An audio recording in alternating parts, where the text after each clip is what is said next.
No, ke a leboha ntate. Ke a leboha for the opportunity. Thank you so much, colleagues. Good morning to everyone. Good morning to our partners. There I must start my video. Good morning to the partners. Good morning to Excellent Fund. I'm hoping Transport CETA, they are joining us today as well, RTIA.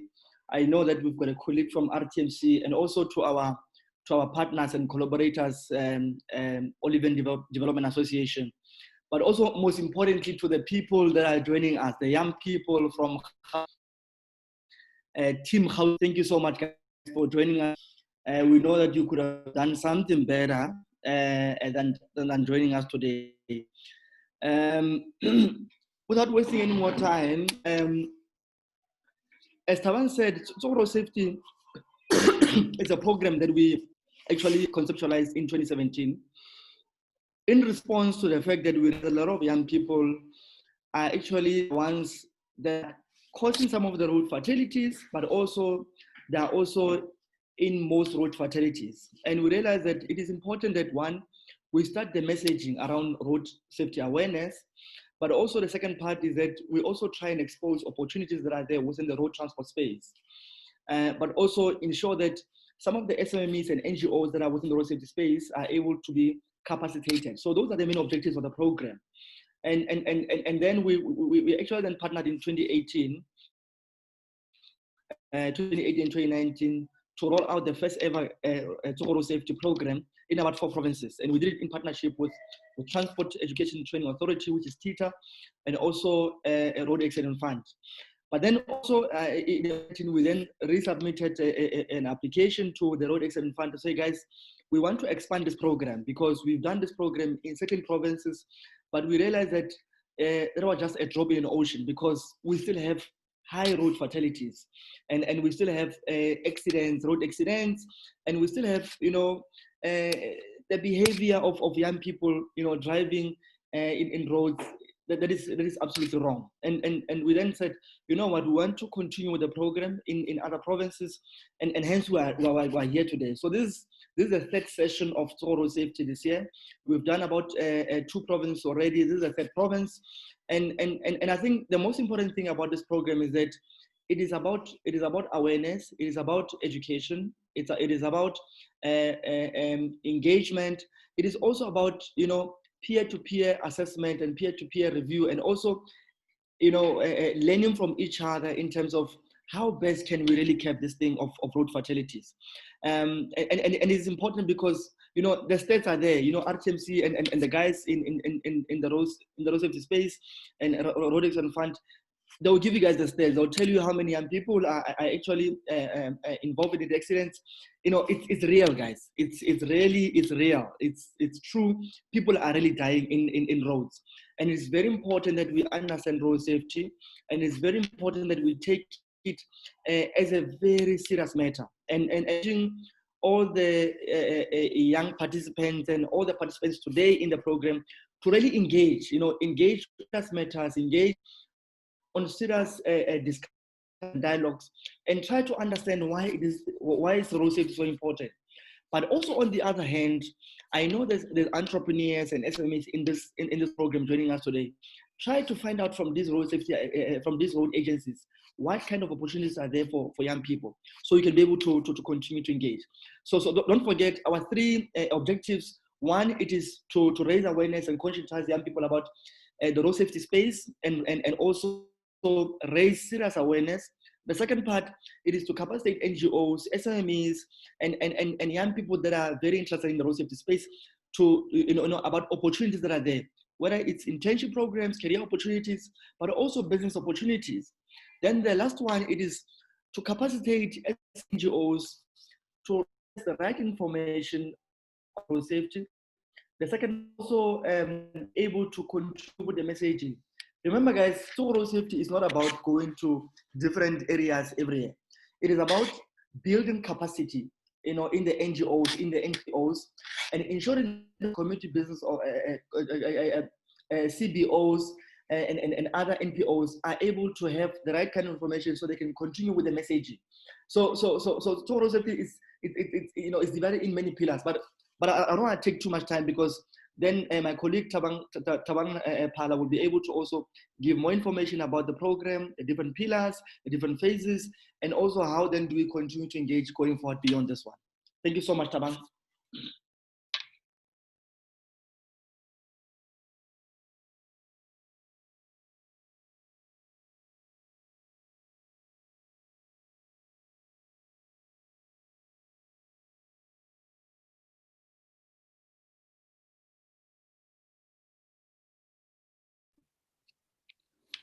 Tabang, I'm not sure if you are still in the meeting, or maybe we lost you a bit.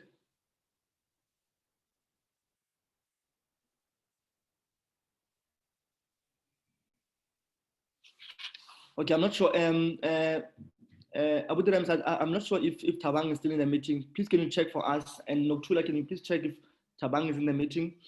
Or else what I can do is that I can then ask the guys from our partners and also people that we are working together with to also be able to give a word in terms of why they actually thought it is important to partner with us in this program. But Tabang is back. I think Tabang can take it from here.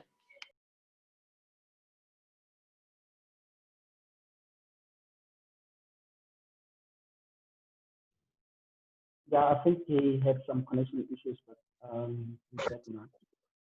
All right, colleagues, I was just unable to unmute myself. Yes, I am here. Chato, I saw you are trying to get our partner organization and the Olive Development guys to come through. Is there anyone from their side, or should I continue? I do think there's someone from the side. Yeah. Anybody? They can just come through. Look, Ingrid, I think maybe, yeah, if she's not here, maybe. No, it's fine. If they're not here, let's just move on with the program, seeing that we started late, and we will maybe give them some time later on during the program to just come in and give a vote of support and their role in the whole thing. Is that okay, colleagues? I think that's fine with us. We can continue. All right. Thank you very much for that brief welcome, Chato. Noktula, I see that some people who are still saying they're unable to join in via audio. So please assist the last few people there, and then we will take it from there. Ladies and gentlemen, we also have our partners from the Road Accident Fund. I see Thabo Makwala is here, and we also have Tate Ramudise. He's also here. So I'm gonna give over to our main sponsor, which is the Road Accident Fund, to just tell us their role in the whole road safety space and why they partner with such organizations like your Abu Dharam's Foundation. Just to give a background on also the mandate of the Road Accident Fund in terms of road awareness programs that they have, and that's what type of programs do they support. So I'm gonna hand over to Ntate Thabo Makwala to just come through and just give us that brief background. I know he's a good orator, so I'm just gonna just give him the platform, and he will just take us through. The tab. The platform is yours, sir. Thank you, Tabang.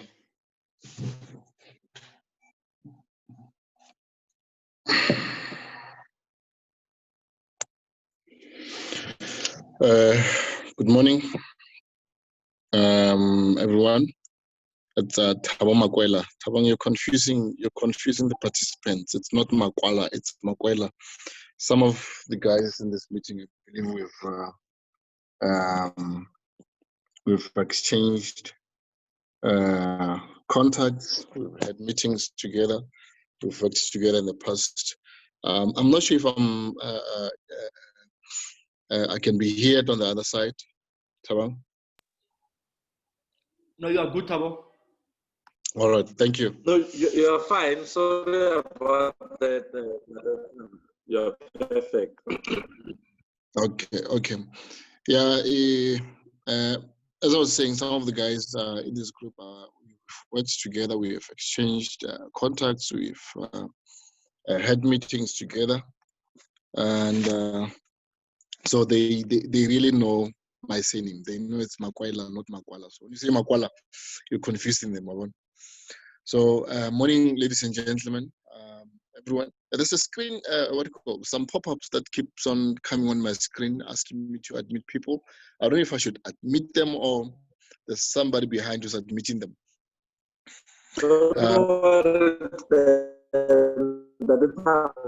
I'm admitting them, so ignore all the pop-ups.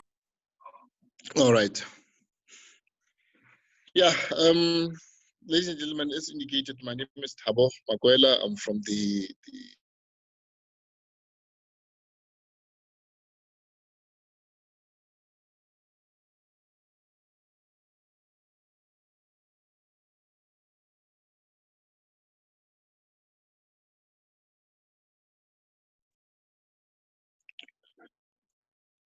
All right, it looks like I was muted. As I was saying, my name is Thabo Makwela from the RAF. The road safety manager there.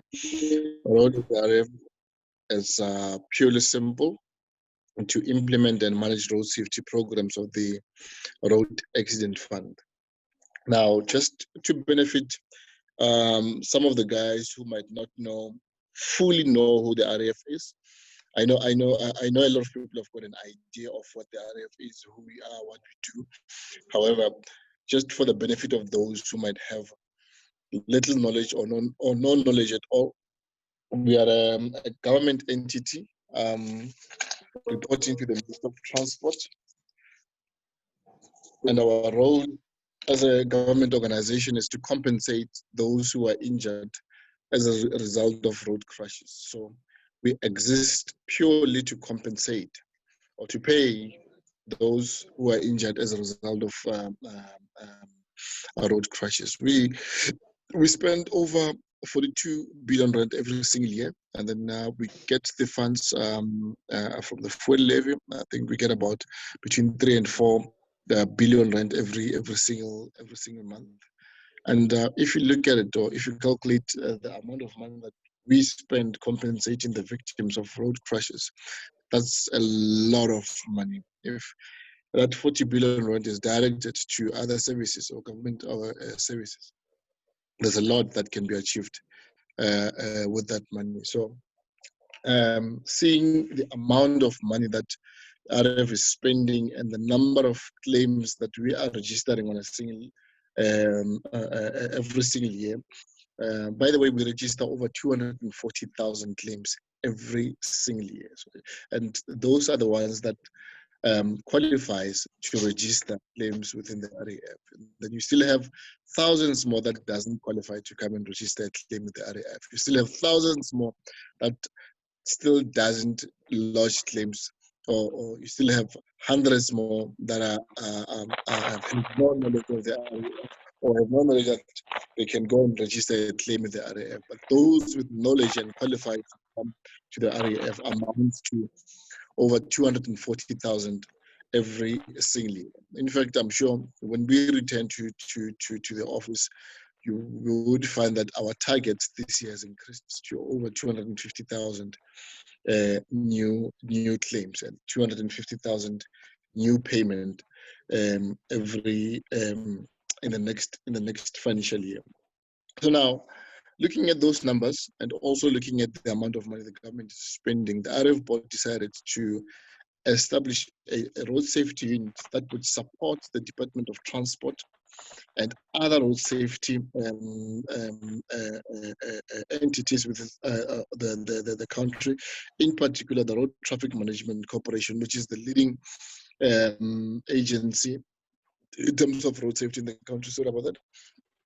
In terms of road safety within the country.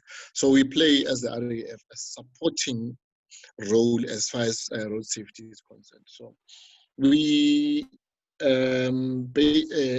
because of our positioning as far as road safety is concerned, we looked at what other organizations are doing, looked at what the Department of Transport is doing, RTMS is doing, RTA is doing, and then we decided to also look at the legislation, legislation governing the use of the roads, or rather road safety in general, and then we decided to develop programs based on what's available.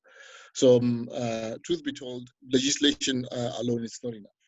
We've got the law, but the law itself or alone will not reduce or prevent road safety programs. So, hence we've got road safety programs that are aiming or that are aimed at supporting the legislation that is set by our own government. So we decided to develop a few road safety programs. One of them, that is one of our flagship programs, we call Child Restraint Program. I'm sure most of you have seen us in hospitals, in roadblocks, distributing car seats to motorists at the roadblocks. So we decided to come up with this program mainly because of a few reasons. One, the amendment of the National Traffic Act in 2015. I'm sure most of us are aware that effective from the 1st of May 2015, it is illegal to drive with a child who's not properly restrained. So the law requires every single motorist to properly restrain their children whenever they're traveling with them in their vehicles. So we decided to try and educate people about the amendment of this regulation and also to encourage people to comply with this regulation. It is a pity right now that if you go across the country, you drive, or you have meetings with municipalities or provinces, you would not find a single traffic fine that has been issued to a motorist who's been was traveling with a child that is not properly restrained. It's been 5 years since the law has been amended. The National Traffic Act has been amended. However, we're failing as a country to implement the legislation. So what we thought the best thing to do is to rather educate people about the importance of complying and the consequences thereof. The other reason why we came up with this program is that we also looked at research documents, especially those done by the PhD students, some PhD students at Tunisia, and we found out that in average, the country or South Africa, or in South Africa, we bury over 600 children every single year who are dying as a result of being ejected during a car crash. And also, you drive around the villages, you drive around the townships, you would find parents. I'm going to use myself as an example. I like using myself as an example to avoid Khotsunya Batho. So you would find Thabo driving with his wife. They're both they both have got their seatbelts on. However, they're driving with a 4 or 5 year child who's standing in between the car seats. So, and you'd also find the mother sitting in front with a seatbelt on, carrying a child who's not protected, who's not buckled up. Or at some point, you'd also find Thabo or a father driving with the child on their lap, and you see the child holding the steering wheel and all those things. So those are some of the things that's killing the young ones on the road. So, and I always ask parents or fathers that, is this how you show the children or your kids how much you love them, by putting their lives at risk? I mean, a vehicle is manufactured in such a way that I'm sure my colleagues at RT and RTM should agree with me or talk about this at a later stage. A vehicle is manufactured in such a way that when you put on your seatbelt, you're actually saying to the car, look, I'm now protected, I'm ready to drive. Any impact with my car, please release the airbag. So our children, our kids' skulls or head skulls are not strong enough to take the impact of the airbag during a car crash. I mean, if that airbag is able to crush the hands of an adult young male, or the hands of a fully grown man or woman, What about the soft skull of a 2-year or 3-year or 6 months old baby? So those are some of the things that we see in the country, and we're trying to encourage. So we're educating people about the importance of using the car seats, complying with the legislation, and also the consequences, what happens if one doesn't properly restrain their children. And the second program that we have is what we call a low-cost infrastructural intervention. With this program, we work mostly with provinces and municipalities. In Gauteng, I work a lot with the Provincial Department of Transport. There's an officer, Mr. Yase Ramkhwas, and then we work with also the Department of Community Safety. Community Safety, they assist us in terms of identifying the hazardous locations within the country. Our state office also analyze the data that is provided by the province itself, the data that we get from the Road Traffic Management Corporation, also the data that we get from the SAPS. We look at the areas which are a hazard within the country, and they come up with interventions that would prevent or reduce fatalities within that particular area. So the provinces and the municipalities would help us in terms of identifying those areas. Then they would help us in terms of coming up with interventions that also help us in terms of providing us with the required specifications as per their municipal or provincial legislation. I'm sure some of us, we are aware that although all provinces comply with the National Traffic Act, however, each province have got their own standards as far as the erection of speed humps or the erection of infrastructure on the road is concerned. So we comply with provincial and municipal standards as far as infrastructure is concerned. So they give us the areas, they give us the specifications, we get service providers, and then we implement. One area that we've done in Gauteng, it's the Golden Highway. We've been on this road for the past four years. We've been erecting the infrastructure there. Back in 2016, we were registering over 120, 130 claims registering 130 claims every single year from people around the Golden Highway. However, since we started implementing the infrastructure, we've managed to reduce the number of claims from that particular stretch of the road or that particular area from 130 to about 20 to 30, between 20 and 30 a year. And we continue implementing the infrastructure so that we can reduce or prevent fatalities within the country. We've got another program that we call defensive driver driving, a driver program, which is divided into two sections. The first section focuses strictly on professional drivers or public transport drivers, I like to call them. The main reason why we started this program is that we looked at the lives of the bus drivers and the truck drivers and the taxi drivers. And if you look at the bus driver who wakes up at 4 o'clock in the morning to carry 4 o'clock in the morning to go to work, he would ferry about 75 passengers per trip. And then if he takes or he makes about 10 trips a day, it means he ferries about 750 people every single day. And there are thousands and thousands of bus drivers within the country. We've done training, this training since 2016, and then we've offered it over 6,000 bus drivers, and that's still a drop in the ocean. There's still thousands and thousands more that still needs to be trained. So we're looking at equipping these public transport drivers with safe skills or with defensive driving skills so that they are better, so that they become better drivers in future.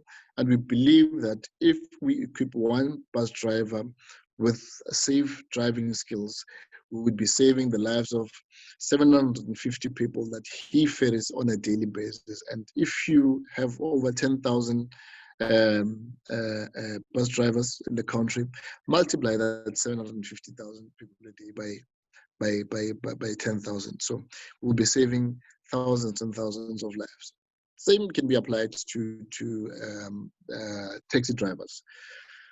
Taxi drivers who makes about 10 loads a day and carrying 16 or 20 loads a day and carrying 16 passengers per load, you're looking at about 320 people a day that you're saving because of you have equipped that particular taxi driver with the skills on how to become a defensive driver, the skills on how to become a better driver, the skills on how to drive in such a way that you're saving the lives of your passengers. So that's the main reason why we're doing this, or we're targeting this public drivers, public transport drivers, or professional drivers, whatever you want to call them.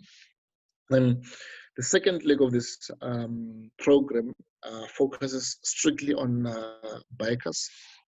Back in 2013, we looked at our statistics. The number of claims that we registered as the RAF was about between 400 and 600. Now, you would agree with me that we're experiencing a lot of economic growth in the country, and we're seeing more and more young Black people buying motorcyclists, or more and more, or rather, let me say, more and more South Africans buying motorcycles. And you would also agree with me that with an increase, or rather an increase in motorcycles, would also mean an increase in the number of accidents involving motorcycles. So as indicated, we were registering over between 400 and 600 claims back in 2013, but lately we are registering about 2,000, between 2,000 and 3,000 claims related to motorcyclists who are injured as a result of road crashes. So one main reason or contributory factor could be that you only require a learner's license to get financed by a financial institution to acquire a bike, to acquire a motorcycle. So Thabo just goes and writes a learner's license for is it code A? Is it A1 for a motorcycle, for a bike? He goes and gets that learner's license, and goes to a dealership. He purchases one, and he gets financed. And the next thing is on the road. 2-3 months down the line, he gets involved in an accident, mainly because he was not properly trained. So we came up with this program to provide them with proper training. We work with organizations such as BMW, Honda, Soweto Motorbike School, and several organizations throughout the country. One, we also encourage them to get licensed. We also encourage them to get properly trained. Fortunately, the certification that they get from some of the organizations such as BMW and Honda and other reputable training organizations allows them to go back to the insurances to negotiate better insurance rates, and they do get them after getting the training. So the training is valid, certificate is valid for about a period of 2 years, and every second year they need to do the training and go back to the insurer and negotiate better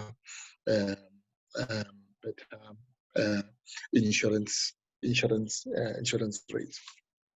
We also have a program that we call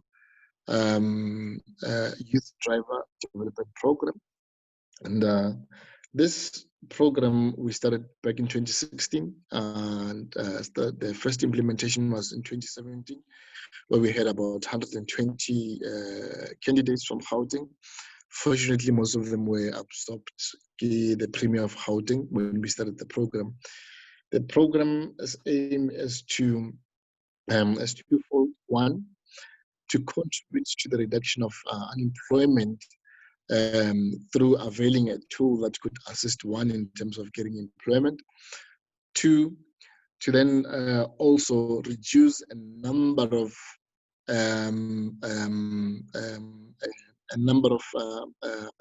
accidents taking place or happening caused by people who are not properly trained. But then we also looked at the number of truck drivers or truck accidents in the country that were taking place, and most of them were found to be caused by drivers of foreign origin. So we decided to create a program that would come up or create a group of young professional drivers that would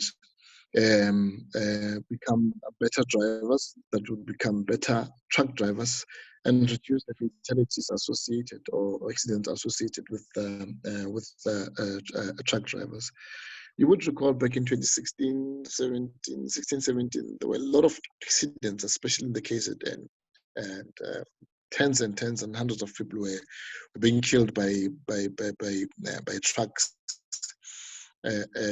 or during accidents involving trucks, and the truck drivers were found to be of foreign origin. So we wanted to create a kit of young professionals by identifying candidates who would have an interest in building a career, or starting a career in driving, by enrolling them in a program that would, one, provide them with learner's license, driver's license, a professional driver's permit, and also take them through a buddy a driver program for a period of 12 months, so that they can have a feel of what it is to be a bus driver, have a feel of what it is to be a truck driver, and so that by the time when they become a bus driver, they already know the challenges they're going to face. Come a time when they are ready to become a bus driver or a truck driver, they know what is that they're going to face on a daily basis. So yeah, the program is aimed at those two reasons: creating a reduction of employment through a tool that would help you get a job, and also to reduce the number of accidents in the country involving people who are not properly trained. How do we recruit candidates? 2017, we went online, and we received over 7,200 applications, which was a lot. And given the budget that we were given, we could not take everyone. And 2018, we decided to work directly with the municipalities. So we're taking about 960 candidates every single year. And we divide that amongst the 9 provinces. So we take about 40 candidates we take about 40 candidates in each province.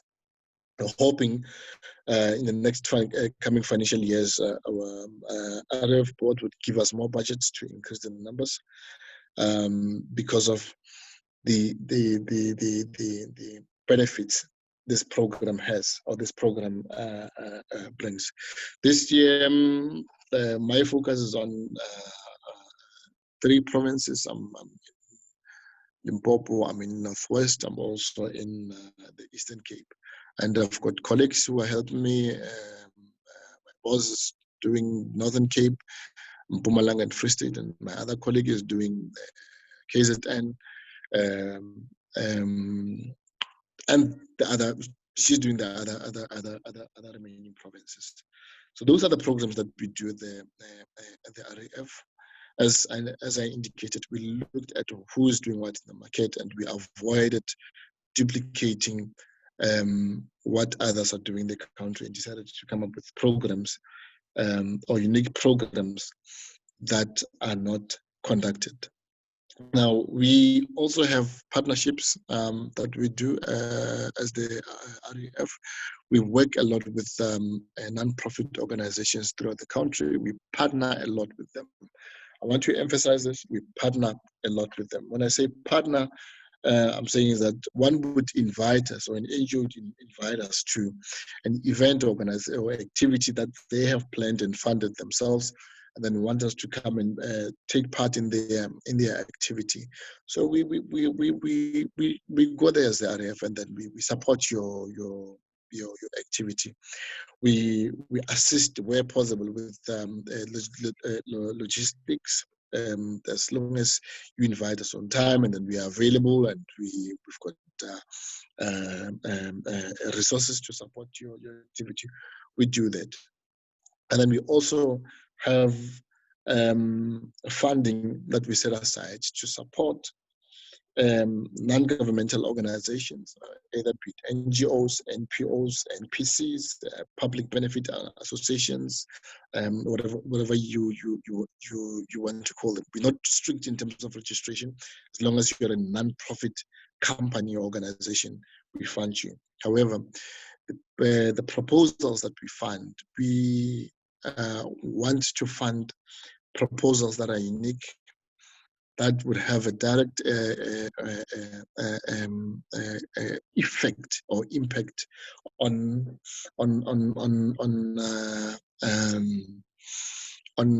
road crashes.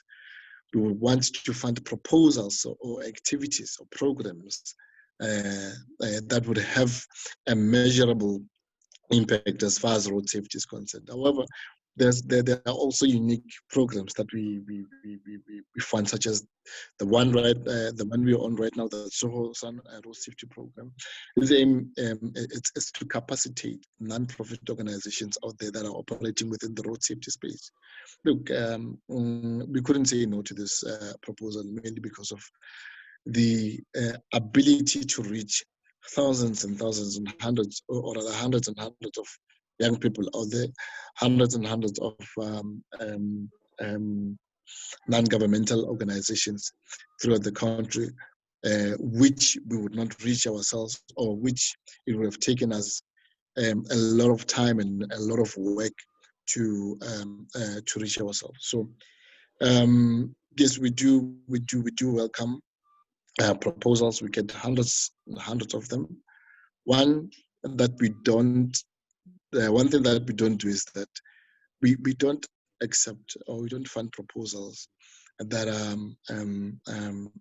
how can I put this? Or let me give an example. Tabo walks or goes to the Eastern Cape, and then he sees the Department of Transport doing a particular program, and then he likes it, and then he wants to come to the RAF and send a proposal to the RAF and say, we want to do 1, 2, 3, 4.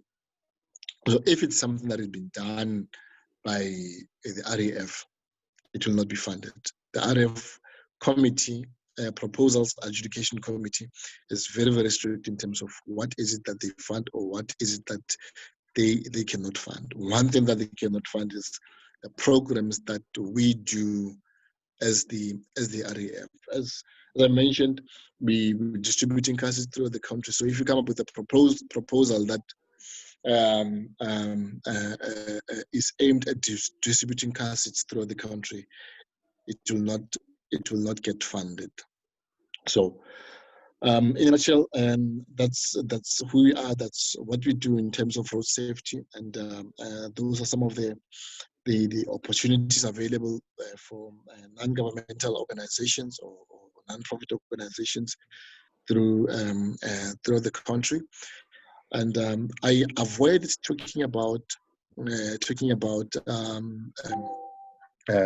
who can claim, when to claim, what to claim.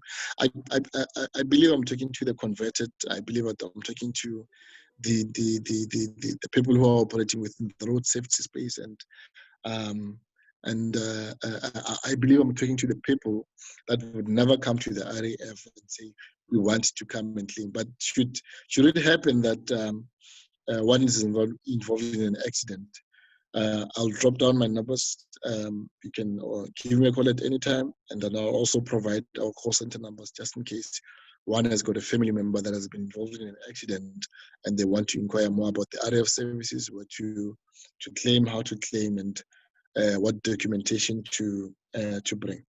So with those few words, ladies and gentlemen, thanks a lot for listening. And I will take your questions when the questions and answer time arrives. Tabang, thanks a lot. Thank you very much, Thabo, for that extensive presentation. I'm just going to allow immediately for questions because one of our colleagues, Ramu Dise, is not in the room for now. I see this Spiwe Masango wants to ask a question. I'm going to take more hands. So basically, colleagues, what you can do is that you can raise your hand virtually by clicking on the three dots at the bottom right of your screen that says more, and then you raise your hand and I note you. So for now, I just have one hand. I have two. I have Spiwe and I have Victor Maile. Any more hands, colleagues, before I close this round of questions? Okay, I have Tandima Hlangu, and then I have Mordecai Ndlovu. One more. I'll take one more hand before I close.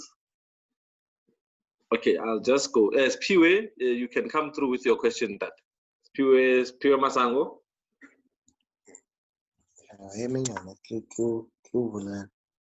Spiwe, Oh, we are listening to you, so you might end up exposing your secrets.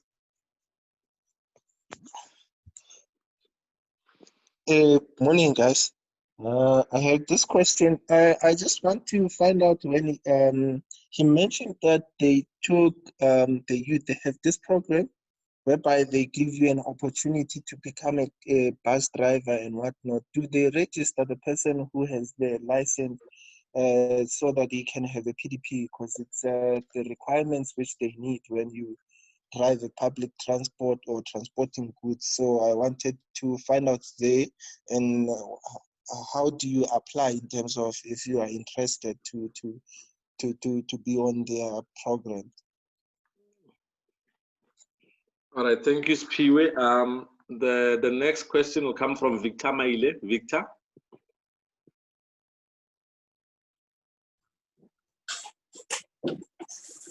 Hello, can you hear me? Yes, we can hear you, sir. Okay, I wanted clarity on the license part. Mr. Thabo, I think the problem was the network. I couldn't hear him very well. So I want clarity on the license part. All right, Ndate, thank you very much. And then Tandi.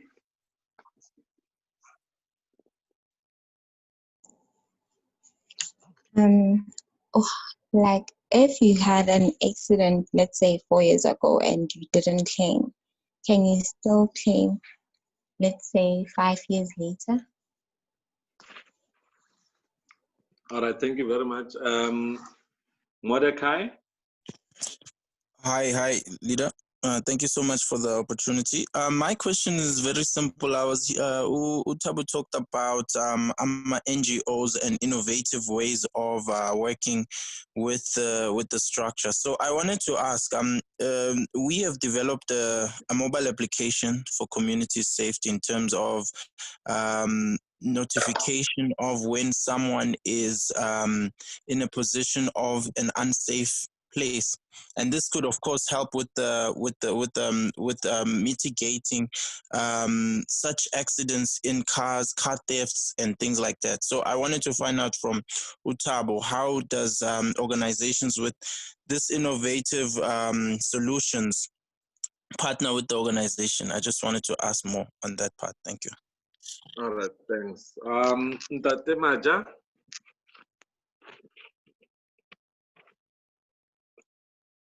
Ntate Maja, I saw your hand. Trevor. No, I wanted to say something, but that was covered, Chair. I will talk later anyway, because few words representing an organization, but it's fine. I will do All right, that later. Thank you. I will give you some time later. Thanks. All right, Tabo. There's two more questions. Let's take them before you respond. I see Ritabile. Ritabile, you can come through. Okay. Question that I want to ask is that if you had an accident before and claimed via a third party being a lawyer, how do you make sure that the payout that you received is the correct amount that you got from RAF? Basically, what I want to ask is, what are the right documents to ask from the lawyer to prove that the amount that I've received is the amount that I got from RAF? Thank you. All right, thanks for Tabile. And then Francisca.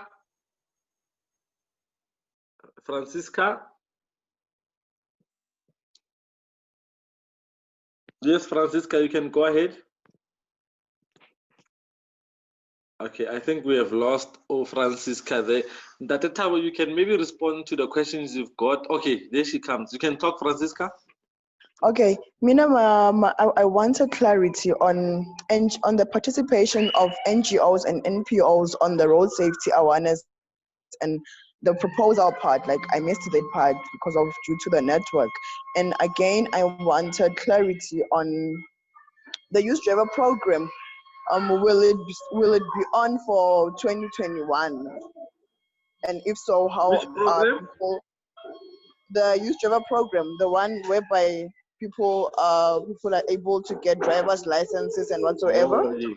Okay. Yeah, no, will it fine. be on for 2021? And how do people apply for it? All right. Thanks, Francisca. Tabo, I think that's enough questions for now. You can just respond to them quickly. Okay, thank you. Morning once again. Starting with Simpiwe. I'm going to answer Simpiwe and Victor's question. My answer to Simpiwe will also answer Victor's question, and will also answer Francisca's question. One, what I mentioned is that we've got a program called the Youth Driver Development Program. In that program, we identify candidates with matric throughout the country who would want to pursue a career in driving or who would want to be assisted with a driver's license. We identify them through municipalities. They help us identify them, and then they give us a list of those candidates. We enroll them into the program. They get assisted with a learner's license, driver's license, and a professional driver's permit. And those that might want to pursue a career in driving, we assist them in terms of talking to the Road Freight Association and also organizations such as ABUA to be placed as buddy drivers within companies. For Gauteng 2017, we're very, very lucky that the Premier of Gauteng absorbed all our the 120 candidates that we had in Gauteng, and most of them are now employed thanks to the Office of the Premier. Some they are traffic officers, some are police officers, thanks to the Office of the Premier. So we don't take somebody with a driver's license and say we're taking you to Saboa for to be placed as a bus driver. We recruit candidates, train them, and then they are absorbed by the stakeholders themselves. They come to us and say, guys, how many people do you have? How many people do you have with code 14? Can we absorb a few? Can you absorb 20? Can you absorb 10? I had a call, I think, what, six weeks ago in April. There was a company that was looking for about 10 drivers. Then I gave them 10 female drivers. I gave them a list of 10 female drivers within throughout the country, because they wanted 2 in Gauteng and 1 in each province. So the program, it is just there for 2 reasons: to give you a tool that will help you get employment. 1, which means we are contributing to the reduction of employment throughout the country.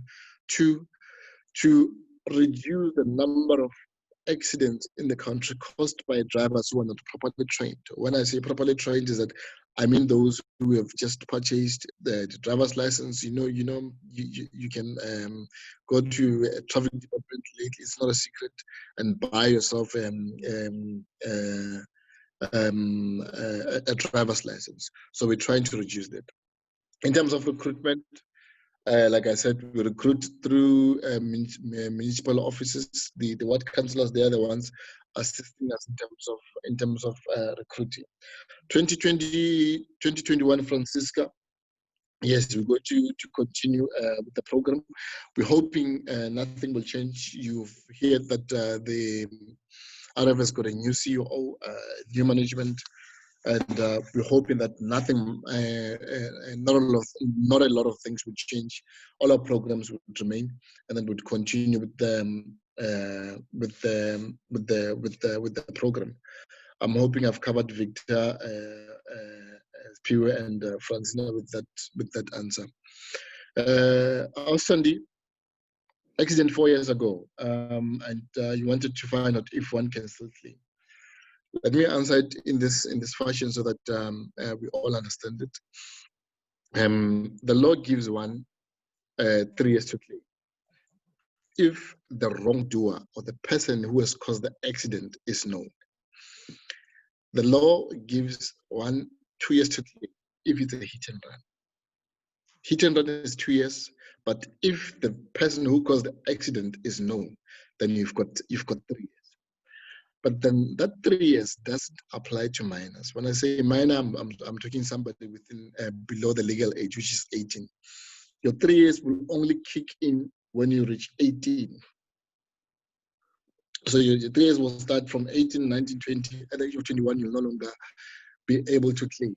Unless if one is still, maybe let's say you're at 22 and you're still at varsity, the law they would allow you to come in and claim because of you're still at varsity and you can still prove that you're still at school. But then also there are people with a mental condition. You get an accident and you are not able to claim because of you had a mental condition.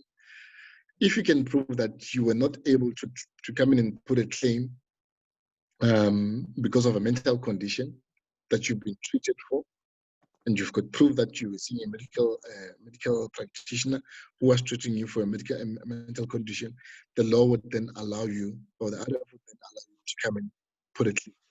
So in a nutshell, 3 years to claim, 2 years if it's a hit and run, 3 years if the wrongdoer is known. Mr. Ndlovu, the NGO, we've got 2 sections within the road safety unit. My section deals with road safety education, and then there's a colleague of mine called my colleague. Just hold on, let me just try and find out who's making noise. Okay, you can proceed. All right, Mr. Ndlovu, your proposal for an application proposal. We've got 2 sections within the RAF, road safety. Mine deals with road safety education, and there's a colleague of mine called Mr. Matlangu. He deals with statistics. Number 2.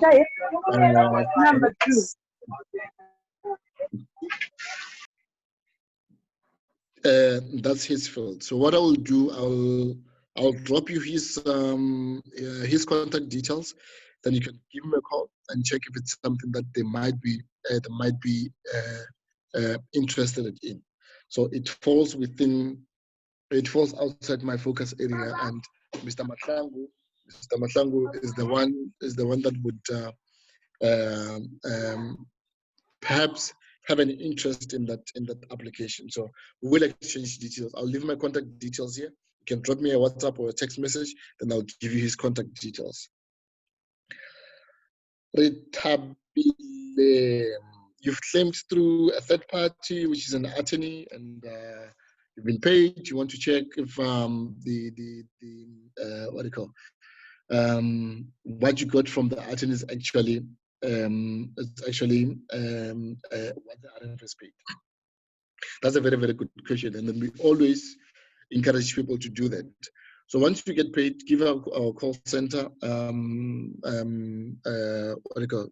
give our call center, call our call center to find out how much exactly was given to the attorneys. What they will take, if let's say, for example, the RF had paid 1 million rand, the attorney will automatically be entitled to take 25% of that, which is about 250,000. And in some instances, attorneys would take a lot more than that, mainly because of one.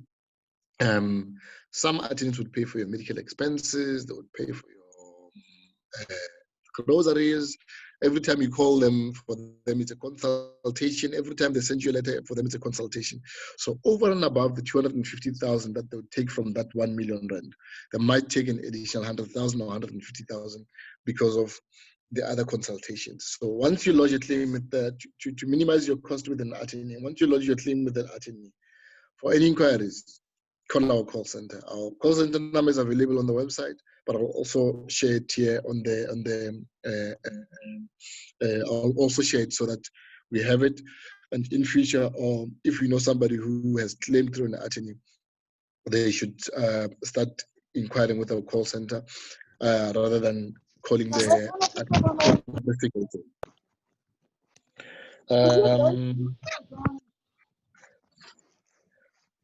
Yeah, I think I've covered all the questions, Taba. All right, thank you very much, Tabo. I don't want to close anyone out.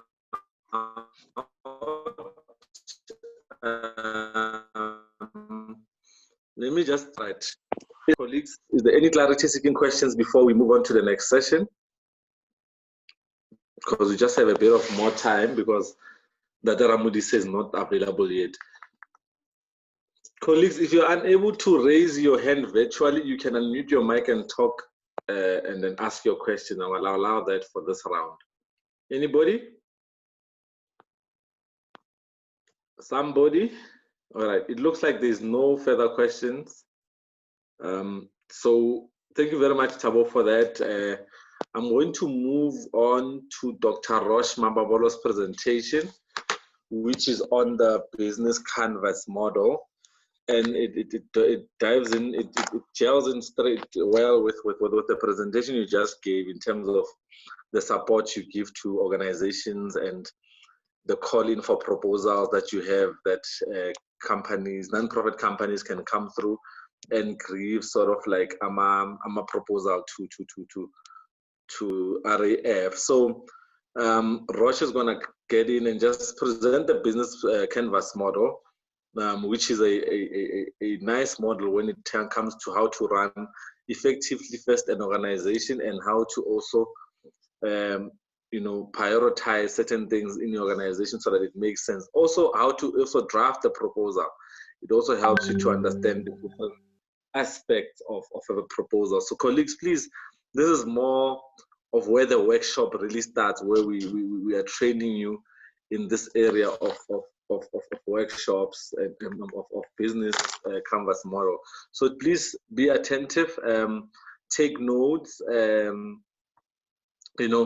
ask as many questions as possible at the end of the session so that you can get a more in-depth understanding. I don't know if Rosh is ready. If he's ready, Rosh, can you just give me an indication if you are ready? I see your presentation is up. Tabang. Yes. Tabang. Yes, I can hear. Go ahead, Tato. I just wanted to say, can you please give Nakedi Maja or Ingrid just to give you a shout? The Rosh is a bit delayed. All right, General Maja, can you maybe just come in and just speak on behalf of the organization so that colleagues understand the partnership we have with you? So I'm just going to give you 5 minutes just to break it down, and then we'll take it from there.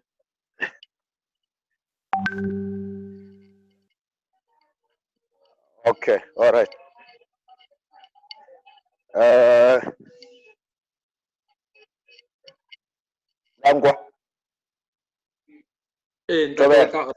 Rauka, you can go ahead.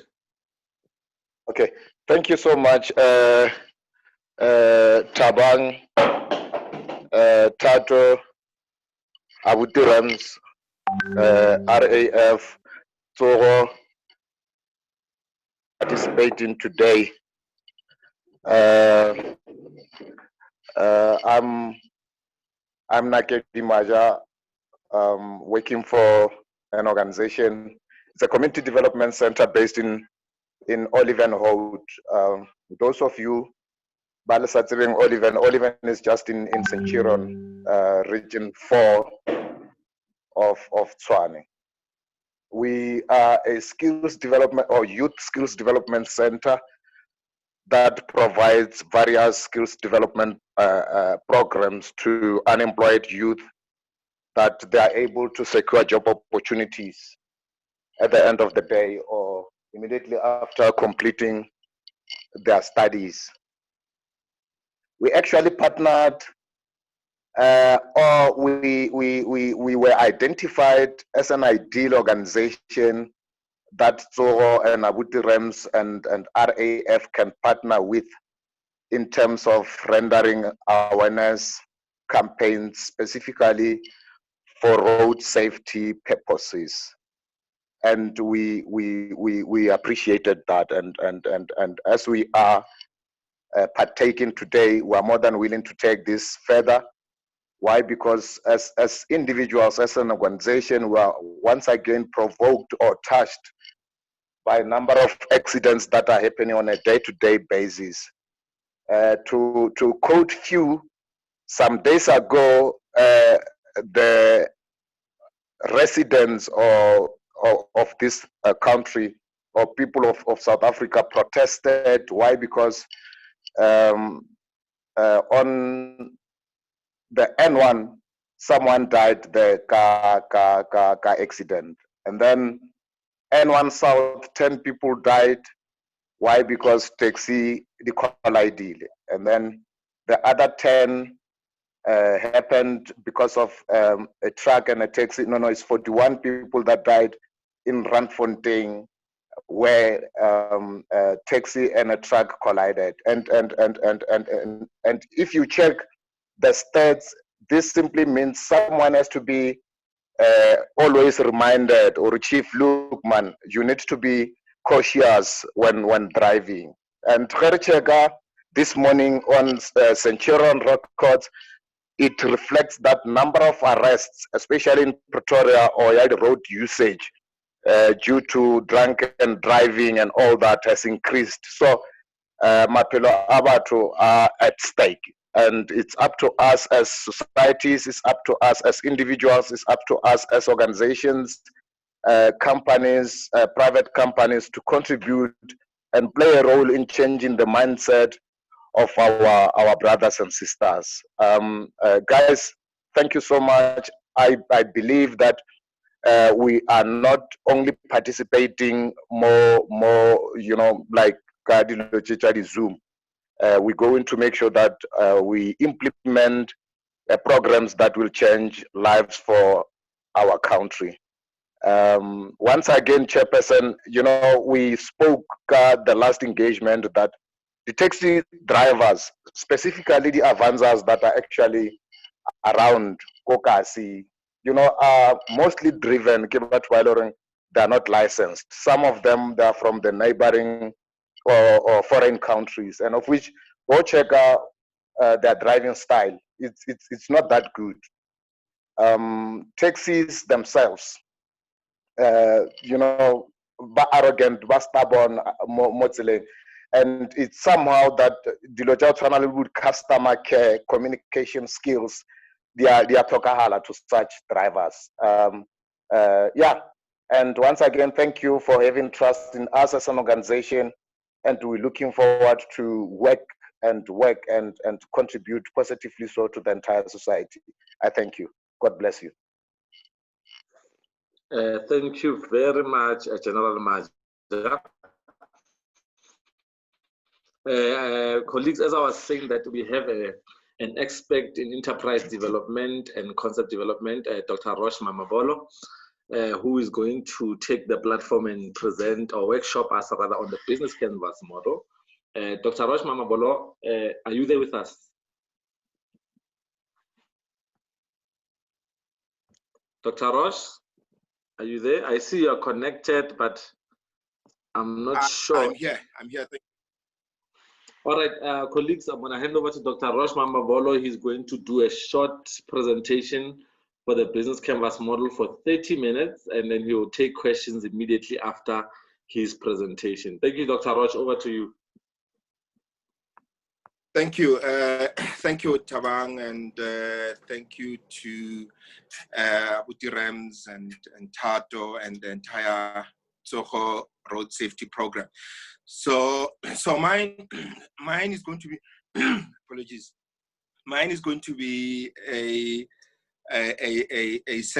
short session on how to prepare your program for for it to run as a sustainable program, for it to be able to secure funding, for it to be able to attract investors or even partners on your program. So usually what we do with this, we run it over a period of a day where you sit with your team and then you have a whiteboard and then you throw ideas on how your program, how your NGO, how your business is supposed to run in order for it to be sustainable. And we do that through a business model canvas. And it's sort of like, how you are able to look at your business in one page. So by the time you finish this exercise, we're gonna go through it in 30 minutes. And then maybe later on, if you have any questions, please note them down and let's discuss them at the end when I'm done. So we're gonna do something that we do over 4 hours. We're gonna do it in 30 minutes, but I'm definitely convinced that you'll be able to understand what the concept or the principles of a business model canvas are, and then you'll be able to take your business based on your model canvas, and you're able to take it and propose to partners to come and work with you on your project. So 30 minutes, let's go. So what is a business model canvas? Like I explained earlier, it's basically how you're going to have to describe how your business makes, it creates and delivers and captures value. So how is your business going to run? How is it going to operate? How are you going to make money from this program? So you have a program on road safety. How are you going to make money from this program? How are you going to sustain this program? How are you going to add value to your community, to the road users? How are you going to add value to them? How are you going to make money from the program? So a business model is, in a way, how you're going to structure your program and how is it going to work. Right?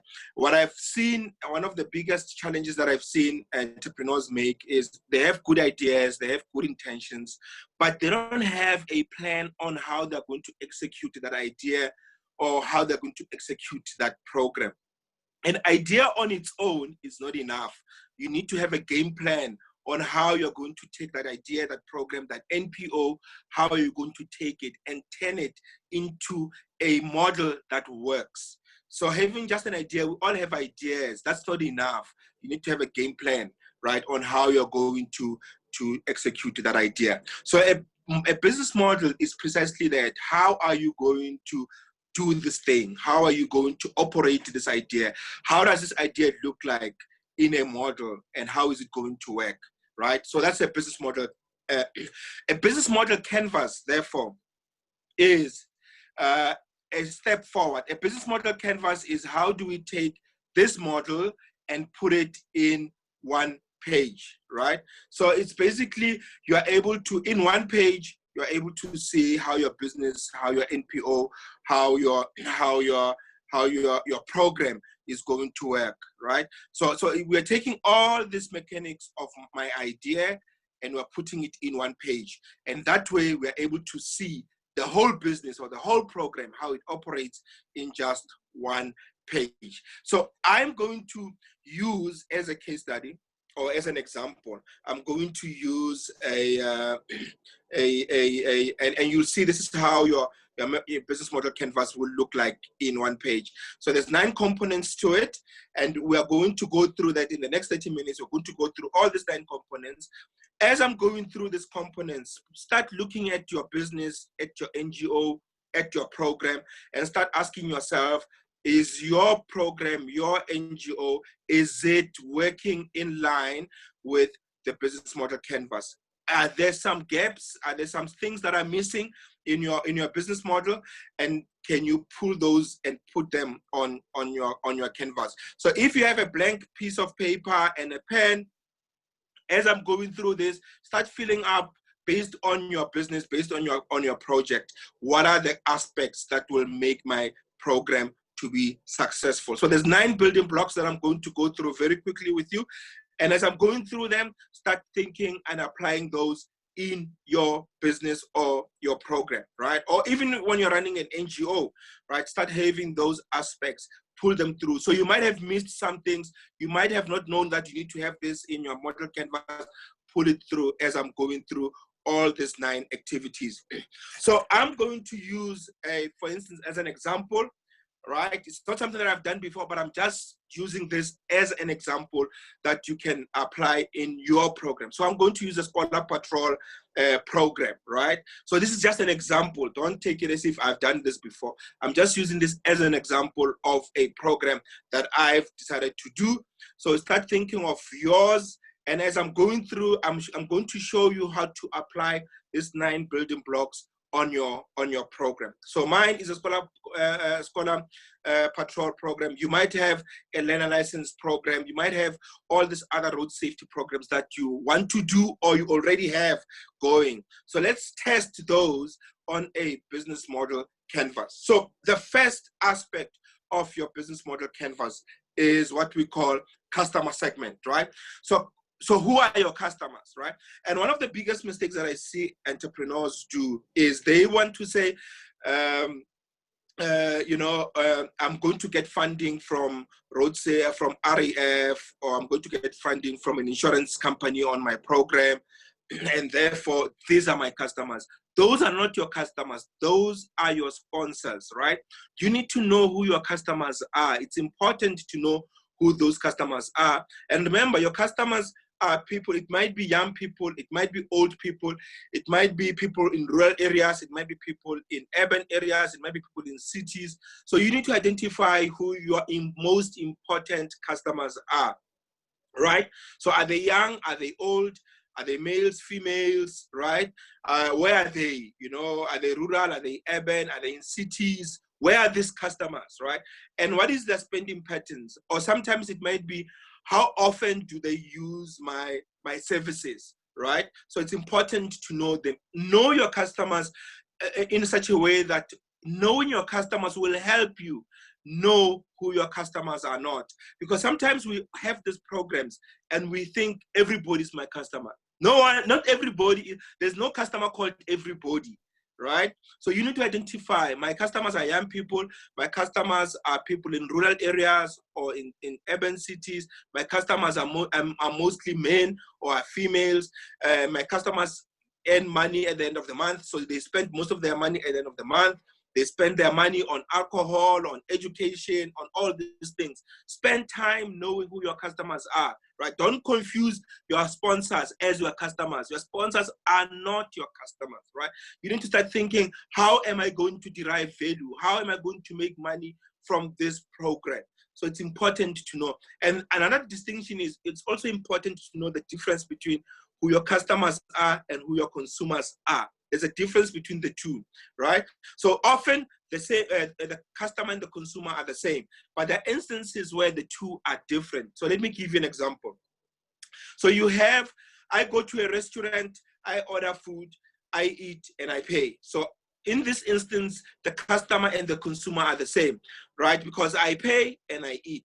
But in other instances, for instance, if I'm running a Scholar Patrol system, my customers are people who are going to pay, are people who are going to fund my program. They're going to be the ones who are going to keep my program running.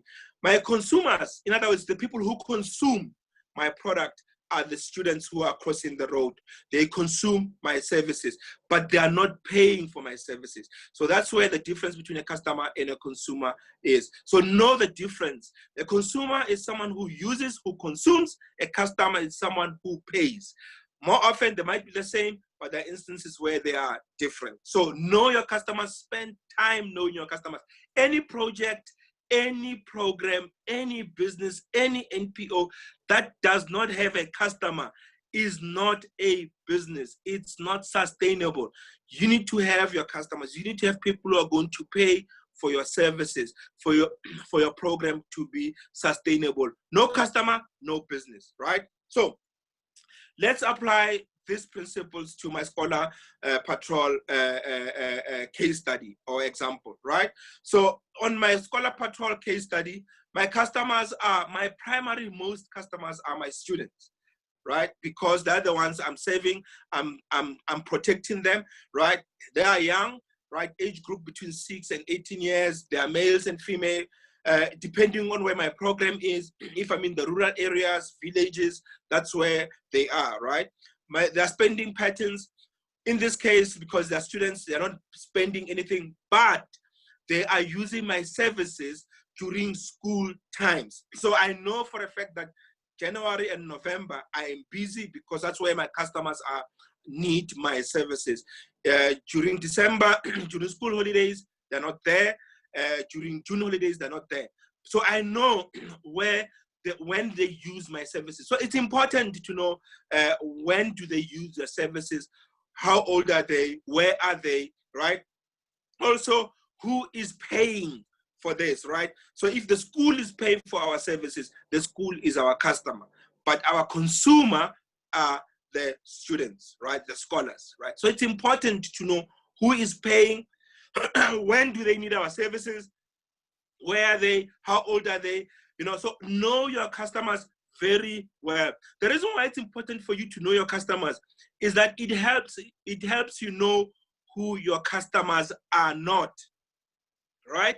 So if you know who your customers are not, you're not going to spend or waste time trying to market your services to people who are not your customers. So knowing who your customers are helps you to focus your energies, helps you to focus your attention on the people who are your customers. So component number 1, customer segment. Know who your customers are, right? So the second component is what we call value proposition, right? So you know who your customers are, you know how old they are, you know where they are, how they spend their money and all those things, right? So it's important that you know that. Secondly, what value are you adding to this customer? So you know who they are, what value are you adding to them, right? So value, it might be what service are you rendering to them, what product are you selling to them, and what do they use that product for, right? Ultimately, it's that what value do you deliver to your customers and what job, right? And this is very important.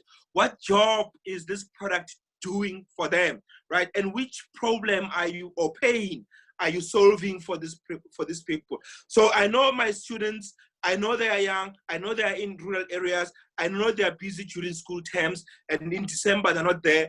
I know who's paying for my services. Somebody has to pay for my services. Even if you talk about fees must fall, the fact that fees are fallen, it doesn't mean that no one is paying. Somebody has to pay for the services. In this instance, government is paying for the school fees. So even if you are doing a free service to your community, somebody has to pay.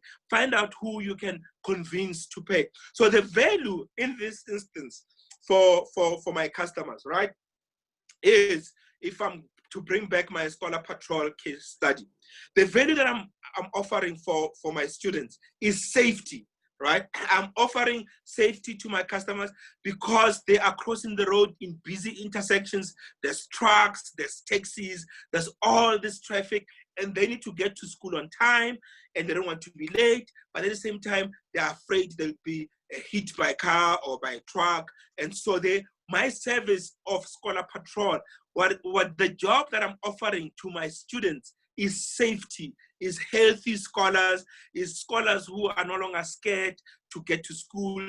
They spend their energies focused at school activities and not worried about crossing the road after school, and not worried or traumatized by all these cars passing the road. So the value that I'm offering to these customers of mine is safety, right?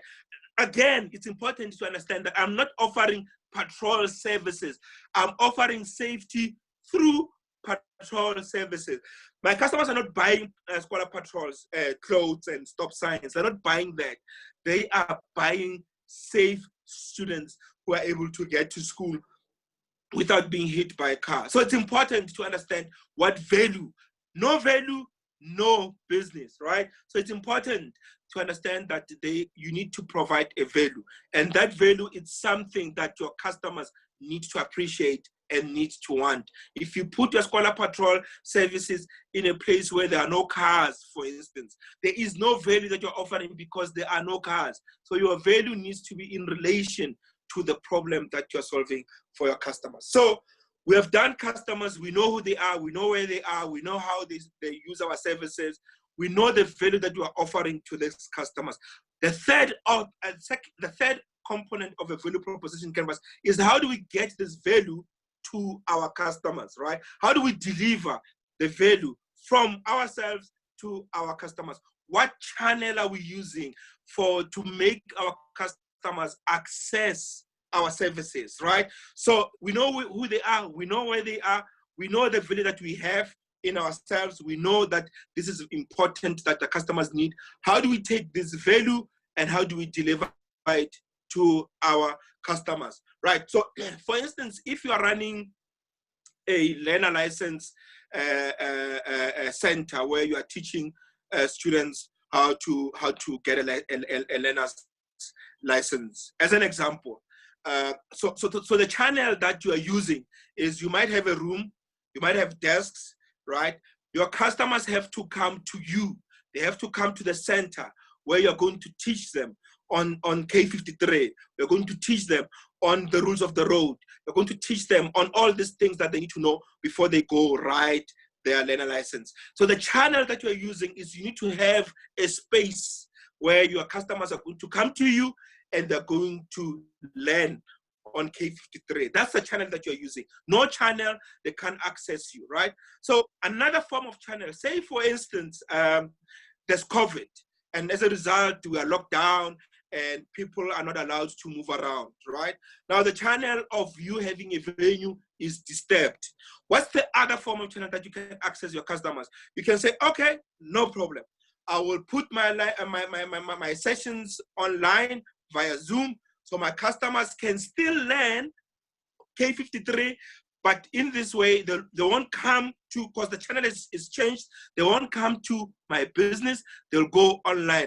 The very same way that you and I are communicating now, that's the channel that I'm taking my value of business model canvas to you. So I'm delivering this value that I have in me, I'm delivering it to you through a Zoom channel. So it's important to start thinking, how do we access our customers given the value that we have? We can use a physical infrastructure. If there was no COVID, we'll all be sitting in a room as a channel. We'll all be sitting in a room and I'll be giving you my value.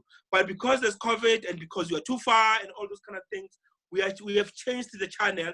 We're using a Zoom as a channel. Start thinking of your business, your service. How do you get your value? How do you get your product from you, from where you are, to your customers? What channel are you using, right? So it's important to know that. So back to, let's go to my Squalor Patrol example, right? So in my Squalor Patrol example, for instance, the value that I have is not that I expect my scholars to come to me for them to feel safe. I have to go to where they are. I have to physically be on the side of the road, as usually a busy main road, during peak hours, before or after school, right? And I need to be able to set up my stop signs, my cones, and I need to put my patrollers on the side of the road so that my customers can access the value that I'm offering them. So in this instance, I have to be where my customers are to deliver value, right? As a Squalor Patrol service. So if I'm doing a learner license, my customers have to come to me so that I can teach them on how to get a K53. So it's important to understand the difference, right? So that you are able to prepare your business in such a way that you're able to know how do you deliver value to your customers. Do you have to go to your customers or do your customers have to come to you? Another way where my customers can access me is through a website. So maybe they want to sponsor me and they don't know where to get me. You know, we have a website. They can go to my website, they can see what we do, and they can even send me an email as a way of accessing me, right? So start thinking of the channels that you access your customers, or channels that your customers access you. It's important that you are able to deliver your value to your customers, right? So we have customers, we have value, we know how to deliver our value to our customers through the channel, right? The fourth component, therefore, is how do we maintain this relationship with our customers? So number 4, it's what we call customer relationships.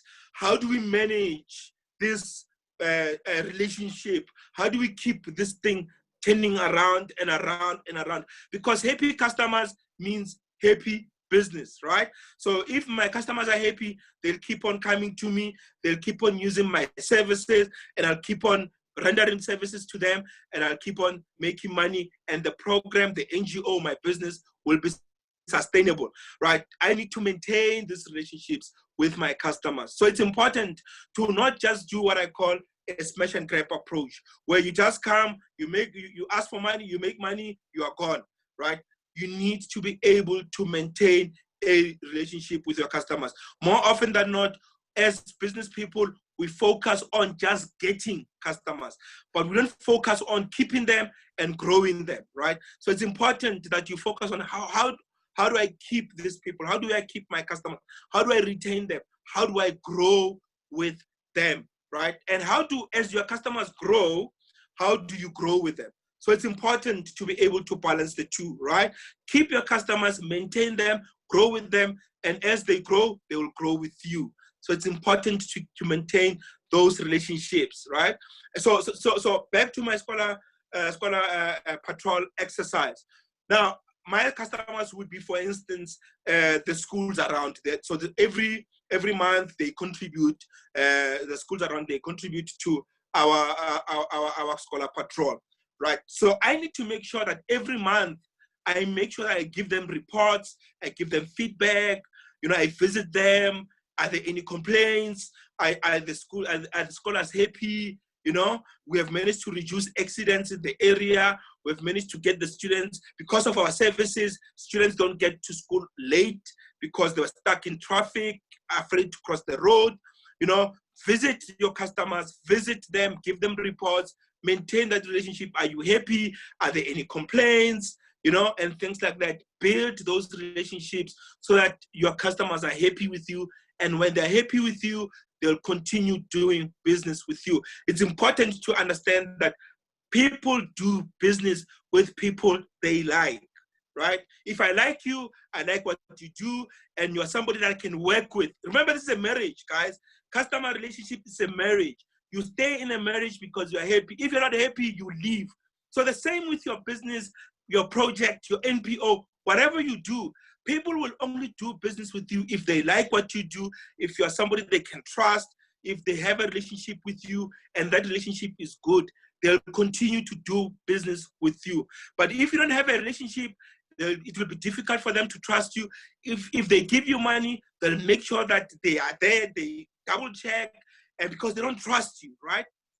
But if they have a choice between giving money to you and someone else that they trust, they'll give that money to someone that they trust. So maintain relationships, right? At the moment, go through your phone. Look at the contacts on your phone. What type of relationships do you have with those contacts on your phone? Do you maintain those relationships? Do you send SMSs? Do you check up on people? Do you call them just to say, hi, are you okay? There's COVID, people are sick, people are dying. Are you okay? Are you safe? Hang in there, it's gonna be over soon. Maintain those relationships because people do business with people that they have a relationship with, right? So it's important that you maintain those relationships, right? So to recap, from the beginning, customer segments, who are they? Value proposition, what value are we offering to them? And then we then channel the product to them, and then we maintain that relationship. It's important to appreciate that you make money from your current customers than from your new customers. Why? Why is it that? Because you don't have to market to your current customers. They know you, they know how you work. You don't have to convince them. You don't have to spend time convincing them, pitching to them, writing proposals and all those kind of things, because you have that relationship. Next time when they have something, they are going to call you. You don't have to convince them. They're going to call you and say, we know you, we like you, we have worked with you before, you are trustworthy, we can do business with you. Can you do this for us? I didn't have to market to them. I didn't have to convince them. They came to me because of that relationship. So you're going to make more money from those type of relationships than trying to convince new customers, right? So the fifth aspect, remember there's 9. So the fifth aspect is what we call revenue streams. So all these things that you are doing, all of them, customer segment, value proposition, channel, relationship, they need to bring money into the business. How do we derive money into the business? What revenue streams are we having as a result of this relationship, as a result of the value proposition, as a result of us channeling the money, the value to the customers, right? What revenue do we bring into the business? Now, here's one mistake that I've seen entrepreneurs do, right? So we always focus on one revenue stream, right? So again, back to, let's use the learner license example, right? So now that my customers have secured a learner license, now they want to get a driver's license, right? So as an example, I have a car that I'm using, right? So I have a car that I'm using, and this car, I'm going to help my customers to test drive in the community, right? So my customers pay me a training fee. That's what they pay me. So the mistake that entrepreneurs make is they say, okay, this is my revenue stream, training fee to train my customers to get a license. And that's it, right? So that's your single revenue stream. But what you're missing is that in that stream, there are other multiple revenue streams that you can think of. Here's a car, it drives in the community almost every day. How about I use that car as a billboard, so people can actually paste their logos of their businesses on the side of my, right? And they pay for it, right? So every month they pay, say for instance, there's a local business in my community, I paste their logo there on my car and they pay me 500 Rand every month. Oh, you know what? I can actually get 4 businesses, right? That can paste their logos on my car, because my car is always on the road. So people get to see my car, and as they see my car, they get to see the logos of the businesses, and that's free advertising, right? So how about I charge these local businesses 500 each? I get 4 of these businesses, is 2,000 every month, right? Over and above the training fee that I get from training these people to get a license. There's 2 revenue streams. There's advertising on the car, there's training fee. Oh, hold, but wait a minute. I also have a website. My website is very busy. Why don't I create advertising space on my website? 3 revenue streams in one business, right? So you need to start thinking of other possible, oh, by the way, I have a yard. I can actually build a wall, and in that wall, I'll paint it very nicely, and I'll advertise other businesses in the community for revenue streams. So you need to start thinking out of the box of multiple revenue streams, not just one, right? So yes, there might be the main one that you are deriving revenue from, but in my Scholar Patrol example, there's sponsorship fees from companies, there's contribution from communities, there's fundraising events, there's donations, there's all these other things that we are doing to raise money. Because if we don't raise money, if we don't bring money into the business, this idea will just remain an idea. And an idea is no good. It remains an idea in your head and nothing happens. So it's important to be able to think, how do I bring more than just one revenue streams? How do I bring 2 or 3 or 4 revenue streams into my business? Write those things down, right? Start planning around those, right? How can we get other possible revenue streams, given the infrastructure that we have, given the contacts that we have, given the service that we render to the people? How can we maximize the revenues that we have, right? So if you look at your business model canvas, we have done we have done the customer segment, we have done value proposition, we know how to channel our value to our customers, and we know it's important that we build a relationship. And we know as we build a relationship with these people, we'll be able to make more money. So all these things are on the right. So on your sheet, right, all these aspects are on the right of your business model canvas, right? Which means this is where the money comes into the business. So in one page, you're able to see, right, with clarity, you're able to see where is the money coming into the business? How is it coming into the business? What value are we offering to our customers? How are we delivering value to our customers? What are the possible other revenue streams that can come into the business? So this aspect is involved with money inflow, money coming into the business, right? Now let's see money going out of the business. How do we spend this money? Where do we spend this money? Who are we paying, right? So let's go into the sixth aspect of the business model canvas. So the sixth aspect, this next one, number 6, is key resources. Where do we spend this money on, right? So it's important to understand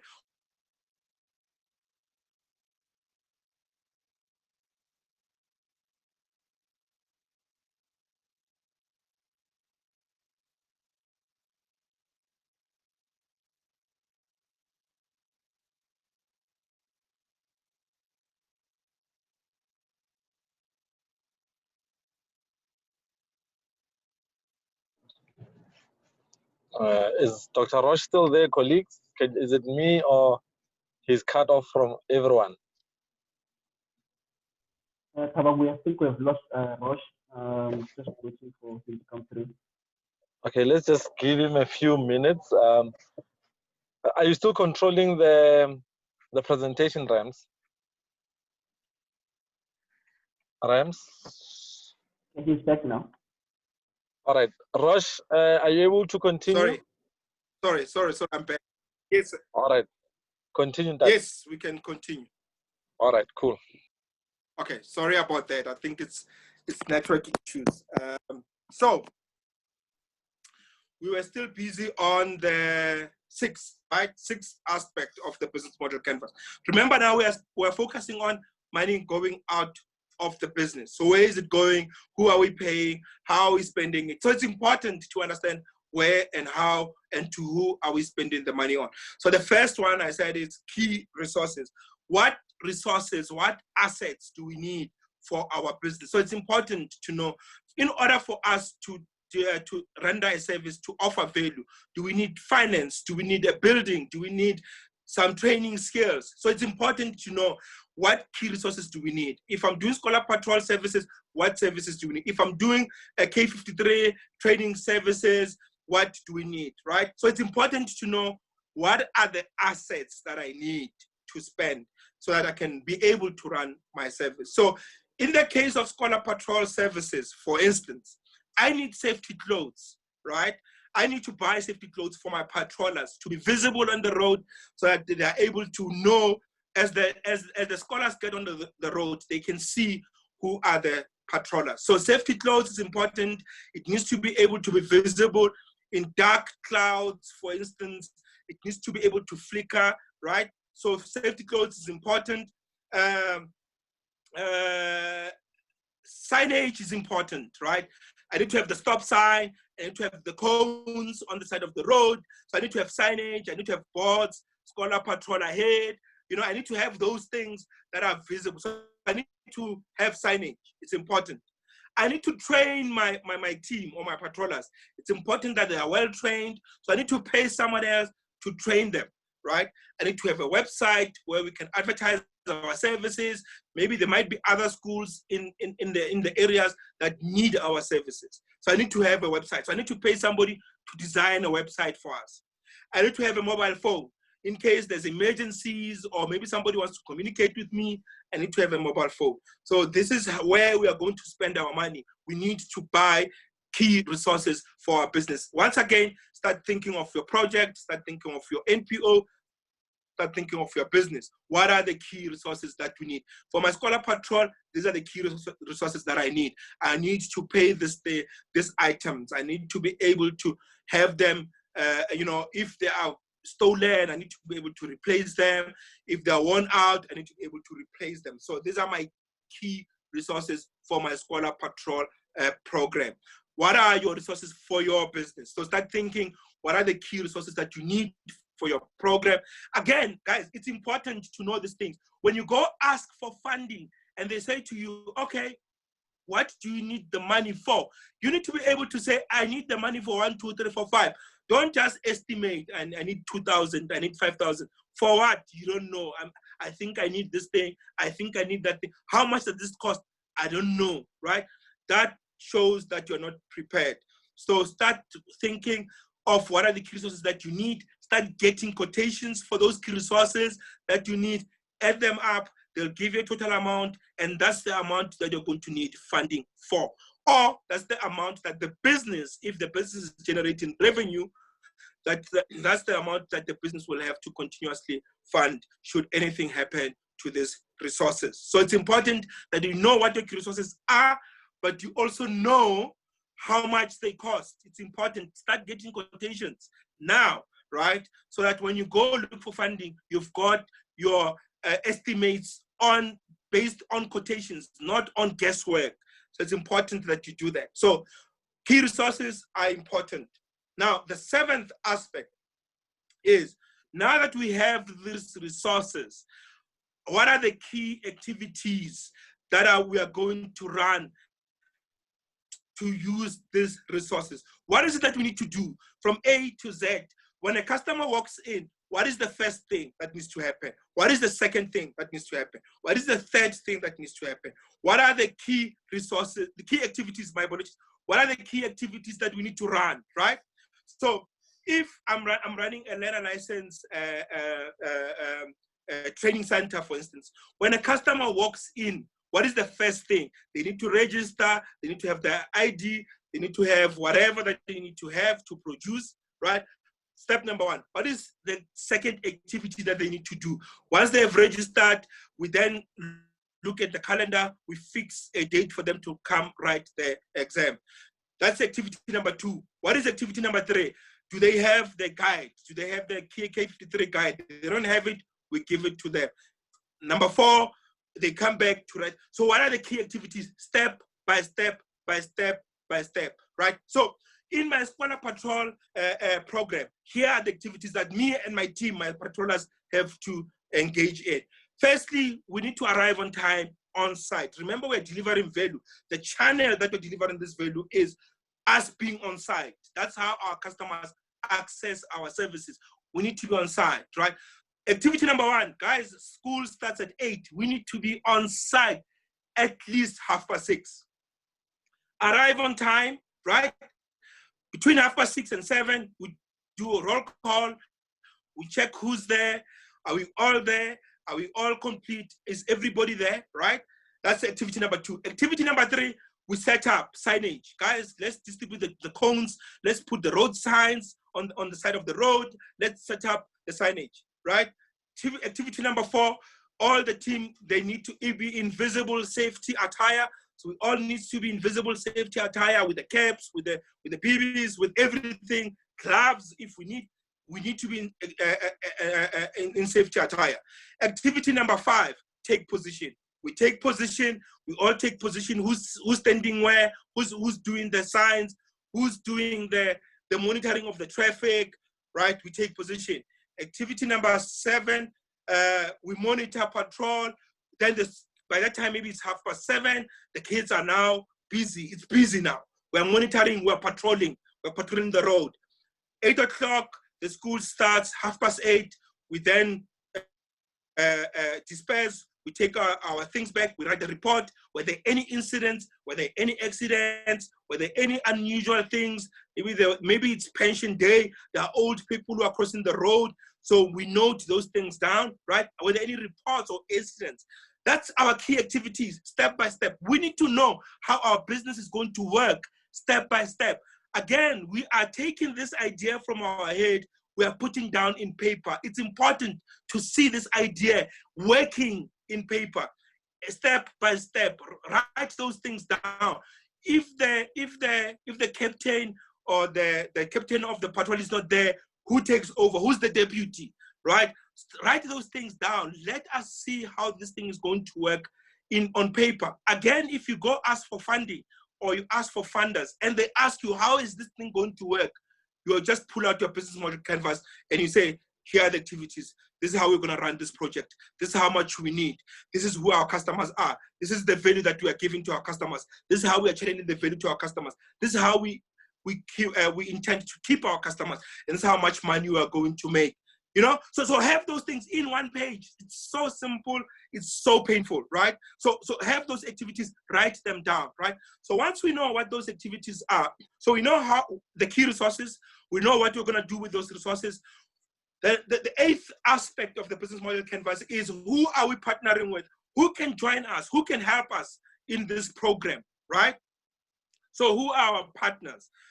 Remember I said to you, relationships are important with your customers because it's like marriage. It's important. Your customers are like your partners. You are married. You are married with them. So, you know, who are they? What do they do for us? What are they providing? What are our expectations? So it's important to know who your key customers are, right? It's a marriage. These are the people that you're going to partner with on this program. Again, guys, it's important to start appreciating the fact that because you're running this program for the benefit of the community, right? You're not going to do this by yourself. So this hero worship mentality has to stop, because you are not doing this thing by yourself. You're going to need to partner with other people, right? So who are these people? So back to my scholar patrol exercise. For instance, I need the principals because they are the ones who are my partners. My scholars are my partners, right? I need to have the municipality, again, because I can't just rock up and put my cones there and do scholar patrol without the permission of the municipality. So I need to start talking to the municipality, and they need to look at the bylaws, and they need to be able to say, yes, there's been a high incidence of accidents in this area. Please go and do a scholar patrol. We'll assist you. We'll give you permission. Here's a permit slip. Keep it with you. If someone gives a problem, here's a permit slip, right? You need to partner with the traffic authorities, with the traffic cops, because once taxi drivers come to your scholar patrol, they see that there's a taxi driver, there's a traffic cop on the side of the road. They start to respect what you are doing on the side of the road. So partner with the traffic cops, right? Partner with the Department of Transport, partner with RAF. Bring these people into your program. If you're in rural areas, for instance, partner with the local chiefs and the tribes and the tribal leaders. Partner with those people, because they will be the ones who will bless your program. They will be the ones who will encourage the community to support and to respect. When you say stop, they stop, because they have heard from the tribal leaders that this program or this program that you are running is important. So make sure that you pull all these people into your program. The more partners you have, even if they're not bringing money, but they might bring training services. You bring a services seater or some seater, for instance. They might say, don't worry, we'll train your patrollers, for instance. You bring RAF. They say, no, don't worry, we'll provide you with the safety, with the key resources that you need. The stop signs and the safety clothes, we'll provide you with that, right? You bring an insurance company. They say, no, don't worry, we'll pay you stipends for your people so that you guys keep on going. You don't do this thing on an empty stomach, right? You partner with school principals. They'll bless your program. They'll encourage it to go on. They'll motivate to the municipality to say, keep this, guys, this project is working. Our students are safe. So it's important to bring all these key partners into your program. Don't just talk to them when you need something. Talk to them when you are informing them. Just know that we are here. You know, please support us. It doesn't have to be in cash, but support us in whatever that you can help us with. Partner with, bring as many partners into your program as possible. It's important that you are able to bring your partners through. right? The last element of the business model canvas is now all these key resources, key partners, and key activities, they result in certain costs that you have to pay out, right? Now, here you have to draft the budget of your program.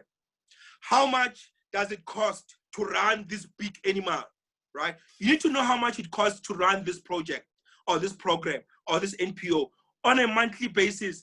For this program to sustain itself on a monthly basis, how much does it cost? So start drafting your budget.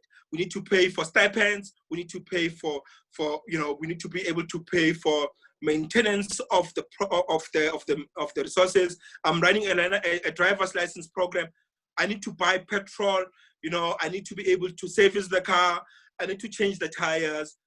How much does it cost? I need to pay water and lights for where we are, for rent, and all these kind of things. How much does it cost on a monthly basis to run this whole thing, right? So it's important. Again, you're gonna have to then go back. Once you have done all these things, you will have all this in one page. Remember, it's a business model canvas. You'll have all this in one page, right? And you're able to see this is how the money comes into the business, and this is how the money goes out into the business. So all of this, they result in what we call a business model canvas. So the cost structure for my scholar patrol, I might need to pay stipends for my patrollers. We need to get safety clothes. We need to be able to, all these other expenses that I need to run, right? All of this, they get to everything in one page. I'm able to see my program in one page, how it works, how the money comes in, what value we are offering, right? What's the revenue stream? And we're able to see where are we spending the money on, who are we paying, what are the key activities, and this is the money going out. All of this in one page. So when you can see it, you can improve it, right? When you can see it, you can. If you can't see your business, you can't improve it. So it's important, guys. You're not going to improve your idea while it's in your head. You need to take it out, you need to put it on paper, and then you can improve. Look at it like a sculptor, somebody who's an artist, who's a sculptor. They are from a tree, they're doing some form of an artwork. They can only improve that artwork when they see it. If you can't see your program on a paper, you can't improve it. Most entrepreneurs, they run their businesses from their heads, right? Should they fall under a bus and they're in hospital, their business will be under a bus and will be in a hospital. Don't run your program from your head. Put it down in paper. When you're not there, someone else will come and they're able to see what you're doing. And once you can see it, you can improve it, you can grow it. And you can say, okay, we're moving from scholar patrols, we're going to do traffic patrols. Not just only for scholars, but for everybody. So there are major traffic points in the township, and we know that in the entrance or exit of any township, there's lots of traffic there. We're gonna go there, we're gonna set up, and we're gonna get a sponsor, we're gonna get a partner, and we're going to do a patrol there. You know what, it's school holidays, it's December holidays, people are in beaches, whatever, they're going to the malls, the traffic into malls is too busy, we're going to set up there. Remember now, it's school holidays, kids are no longer at school, so we don't do scholar patrols. We then go and do patrol in shopping centers because that's where people are, that's where these kids are, that's where the parents are on holidays, that's where the people are. Oh, no, there's a church conference. Let's go to churches. Let's do patrol at churches and the churches will pay for our services. Oh, no, by the way, there's also a business conference, right? Let's go and set up there, right? We can actually even do safety camps. We can do road sports activities, and all these things are bringing money into our program.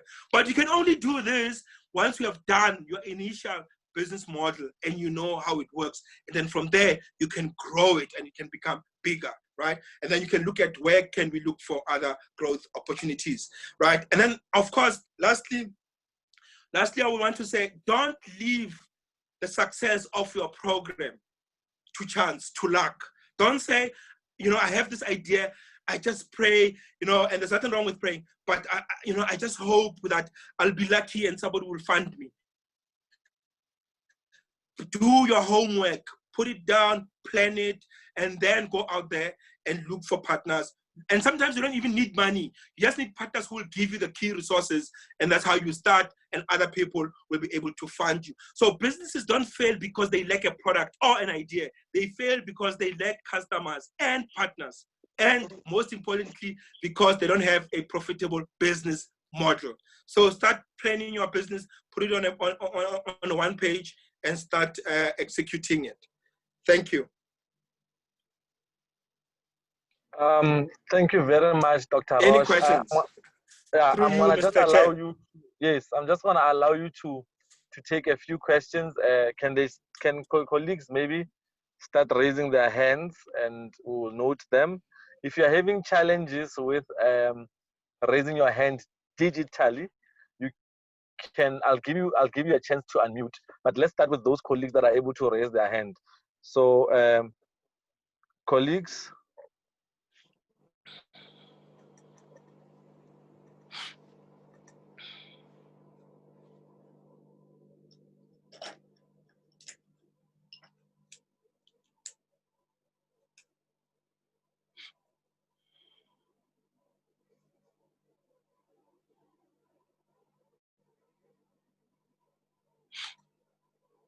Litla Moreng, you can go. I see you have raised your hand, Litla Moreng.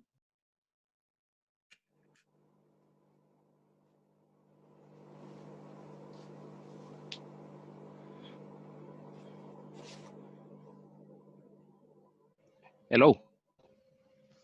Yes, sir, we can Can hear you you. hear Go me? Oh, okay, Chair. ahead. Mine is more like I'm well informed right now, so I appreciate everything from Dr. Roche. It's just that how can we access this live video so that where we try to make a business plan, where we go wrong, so we can go back and listen to Dr. Roche and get more informed. Yeah, basically is that I'm happy about this.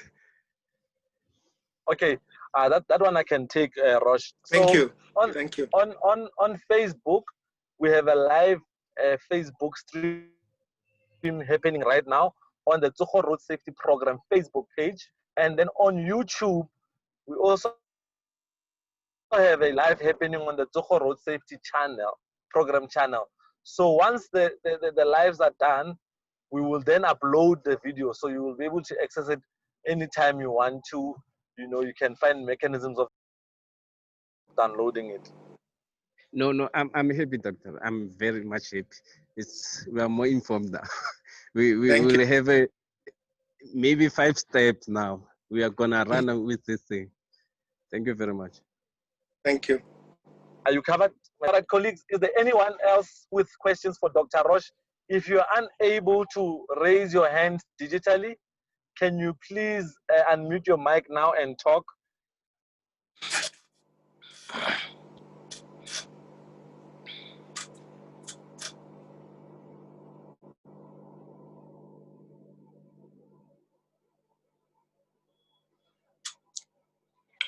And then we'll give you time.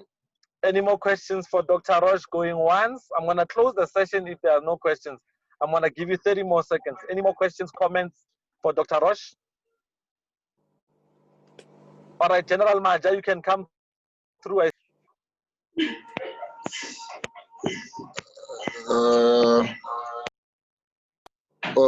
Thanks, Chair. I wanted to say to our participants that anyone who wants to be somehow helped in as far as registering NPOs, ODA is available also to assist. Thank you.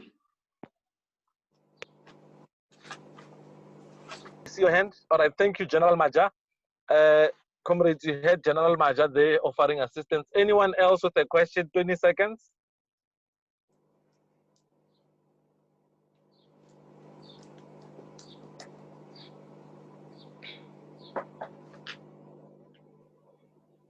Tabang. Mr. Molika, I see you are back again. Can you ask a question? Yes, Chair. I just want to ask is it only for NPOs or you can use any like PTYs and CC, or it's only for organization? Okay, thanks. In terms of what, Mike? In terms of helping with the registration, or in terms of what? Can you just No, maybe clarify that?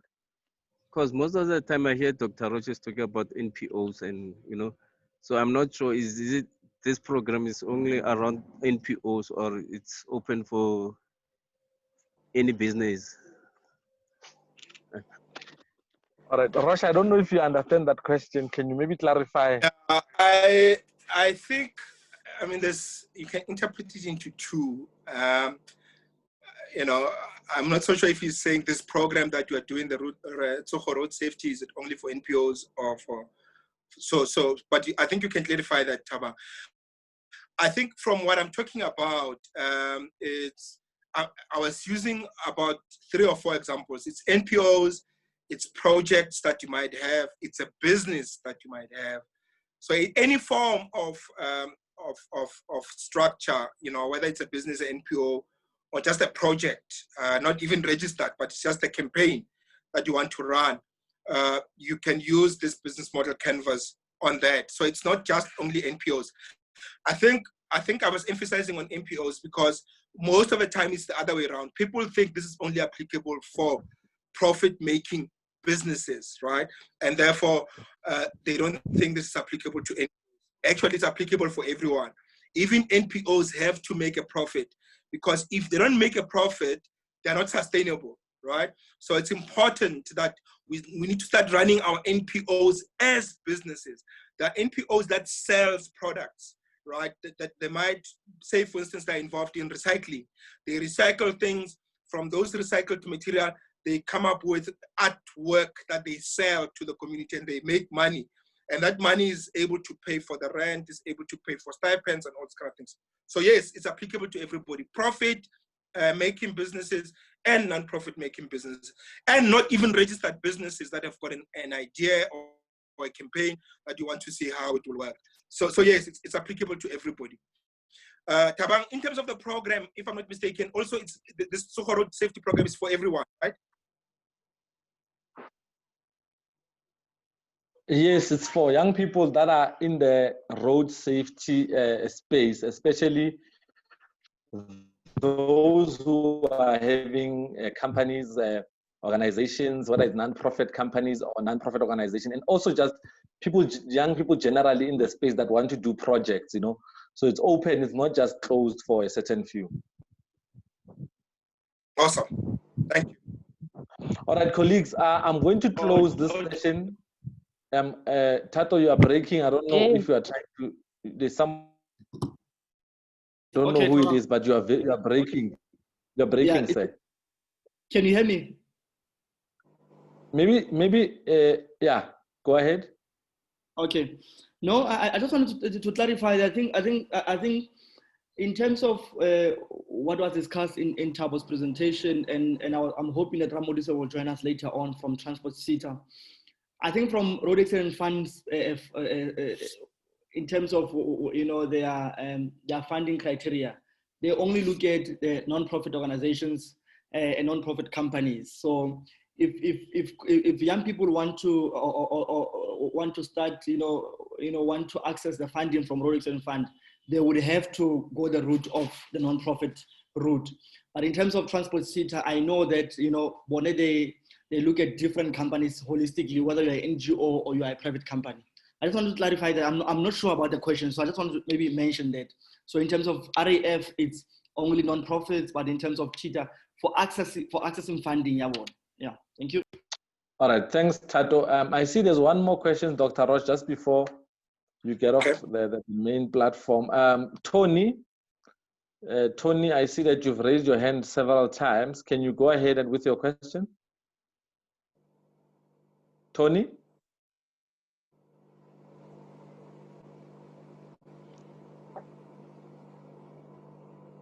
Hello, Tony? Hello, Tony? All right, Dr. Roche, thank you very much maybe for your presentation, because I see our colleague is struggling. Okay, you can go ahead, Tony.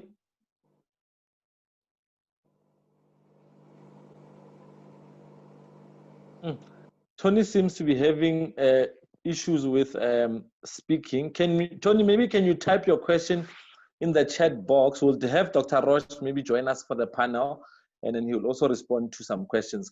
Is that okay, colleagues?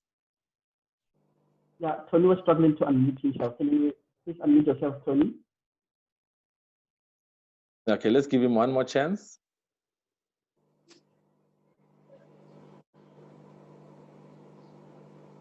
Because I'm also trying to unmute him, ask him to unmute, but I'm not winning. All right, Tony, please, I'm sure you can hear us, my leader. Please type your question, and then Dr. Roche will be with us in the later session with the panel, and he will be able to answer your question. Colleagues, I'm going to move to our next session. Yes, Tony? Oh, yeah, no, it's bad. I'm just gonna skip him and we'll give him a chance later on again. I was saying that we're gonna move to our next session, which is the social media training for road safety campaigns. It ties in well with the business canvas model that was training you on how to structure proposals and so Abuti Rams is gonna get on the platform and just give you a sort of a short presentation on social media, and then from there we're gonna go to our panel. So he's gonna take over now as I give him the platform. Abuti Rams, the people are yours. Thank you very much, my leader. I just want to greet everyone who's part of the session, and also those who are watching us from Facebook and also from YouTube. Thank you so much for joining us into this session. We are going to be speaking about Rams, we can't hear you properly. Your sound is very bad. My sound is very bad. Very bad, yeah, from my side. Maybe Rams, if you can cut the video for a few seconds, let's see how it works. Okay, I cut the video. Am I audible enough? Yeah, I can hear you perfectly now. Okay, I think maybe that was the video. Okay, colleagues, my job is just simple to, give you a presentation on, driving road safety education using social media. We understand that we're living in the digital age right now, and a lot of people right now, they are using social media, and we need to make sure that we drive the message of road safety using social media. So it is this possibility that we have through social media that we can spread the message of road safety. So just briefly, I'm Thabang Phala, but otherwise known as Abuti Rams to many people. I'm an entrepreneur, I'm a digital strategist, but I'm also the managing director of Abuti Rams Foundation. I do a whole lot of things. I also believe in multiple streams of income, and I think when Dr. Roche earlier on was speaking about creating multiple streams of income for your project, I'm one of those people who believe in that as well. So let's get right into it. My agenda is simple. I'm going to be speaking one about the creative content, and I think if you have a page and a pen, somewhere there, please make sure that you put that, you put all these things down. We're going to be speaking about creative content, social media cases that we can study, and then also I'm going to be doing what we call home tasks, because this project does not end here. We are going to continue doing the work for the next 3 months. In October, we are going to meet again. In that meeting, we're going to be discussing some of the things that you have learned here, and then also assist you in making sure that you have the good proposals, the good social media strategies, the good business model canvas for your project or for your organization. So essentially, this is what we're going to be covering throughout this presentation. So the first one is creative content, and we'll be looking at creative content on road safety education using social media. So in doing so, I'm going to ask a question that why do we need social media on road safety education? It is important because social networks, are they play an integral part. They are the most best platforms for increasing public engagement and promoting positive behavior on the road. So we can use social media to actually educate people about road safety, we can be able to drive that message of road safety or driving education using social media. So, and it's also predicted that in between 2019 and 2018 and 2019, that there's a lot of promotion that is being done on social media around, in the different countries, especially Australia. If we look at it internationally, and other first world countries that have been using social media to drive the message of road safety. So it is possible for us as a country as well to push that road safety message. So how do we use social media, to run this social road safety education? So number one, we can do it so by creating interactive content. What do I mean by the interactive content? You need to create what we call infographics. So infographics, I'll show you an example of what an infograph is. But essentially, oh, my voice is low. You can't hear well. Okay, let me try to use a different device altogether so that you can hear me loud and clear.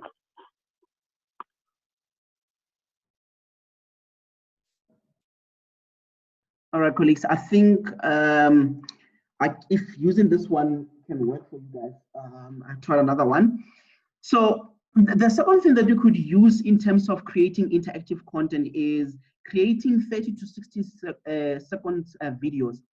Those 30 to 60-second videos are very impactful in messaging, especially for people who are more visual learners. Right? So you want to create, a platform where you are able to send out a message using videos. So create interactive messaging using those creative videos in 30 seconds or 60 seconds.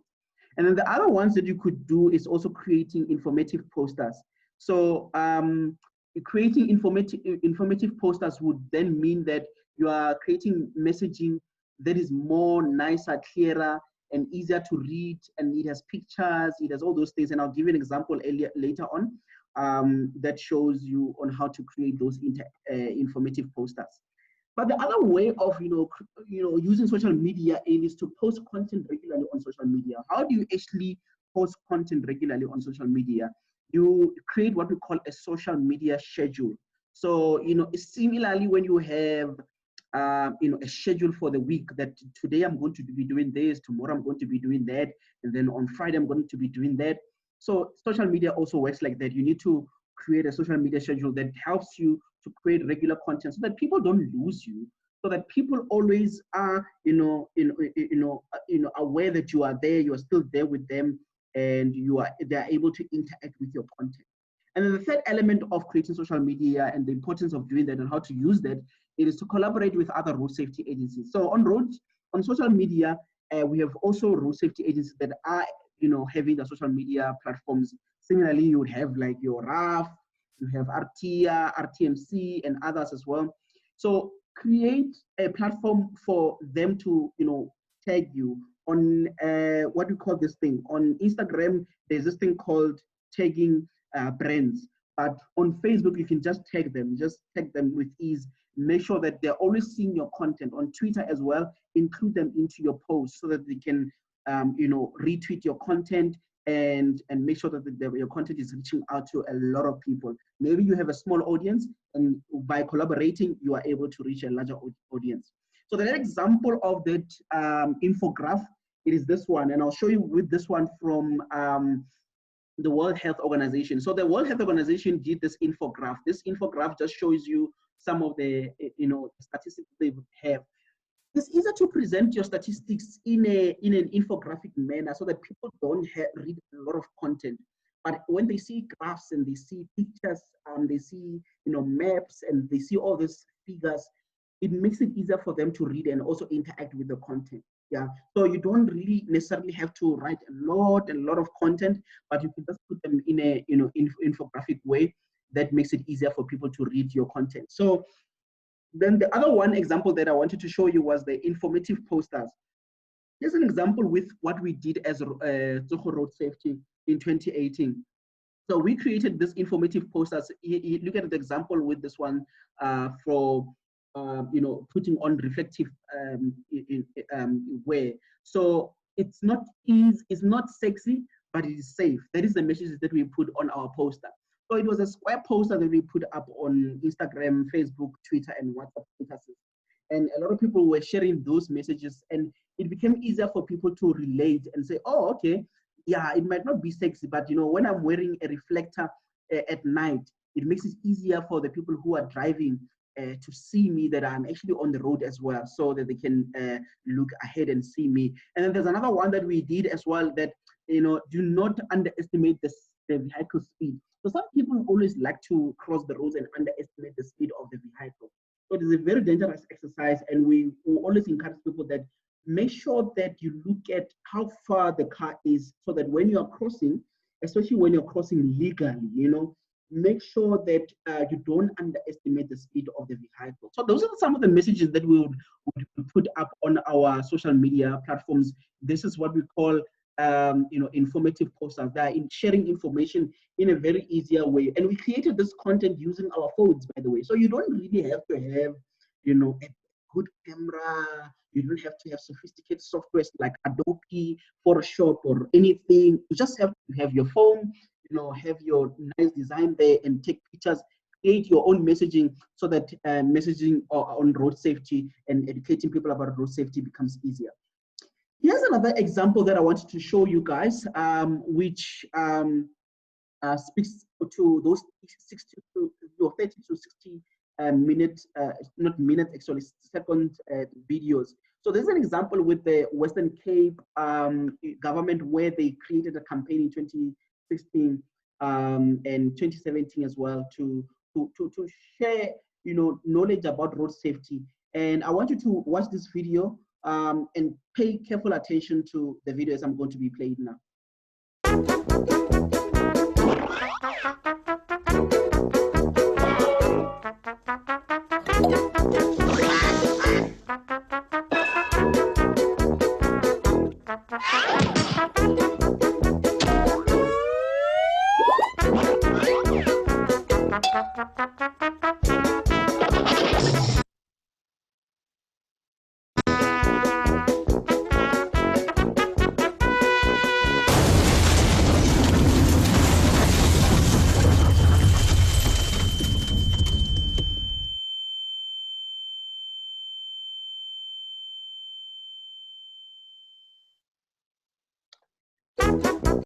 All right, colleagues. So essentially, with that video, just to share a little background on it, is they were trying to then say, if you are unable to text while walking, why do you consider it wise for you to be texting while you are driving?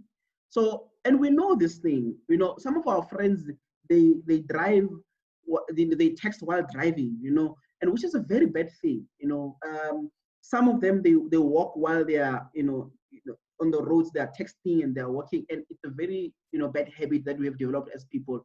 And I think what we need to be doing is to make sure that if somebody is driving and they are texting, we need to take their phone. Whether they hate you or they argue with you, whatever, that is, you cannot say that I'm a perfect driver, I'm very good, because that slight second that you miss on the road can cost so many lives. You can be responsible for killing so many lives just because of your texting and driving. And what the Western Cape government did was to create a campaign around this, and then they shared it on social media. It's a very impactful campaign. I'm saying to you then, you can also use videos to tell a story of being safe on the roads, on driving, that road safety education using that. So we're going to be looking into the case studies. These are not related to road safety, but the last one will be related to road safety. The first one is Share a Code, the second one is Fees Must Fall. But I'll show you how they use those campaigns on social media to drive their messaging. The first one was Share a Coke. I don't know if you guys remember, there was once a time where Coca-Cola did a campaign and the messaging was on social media, right?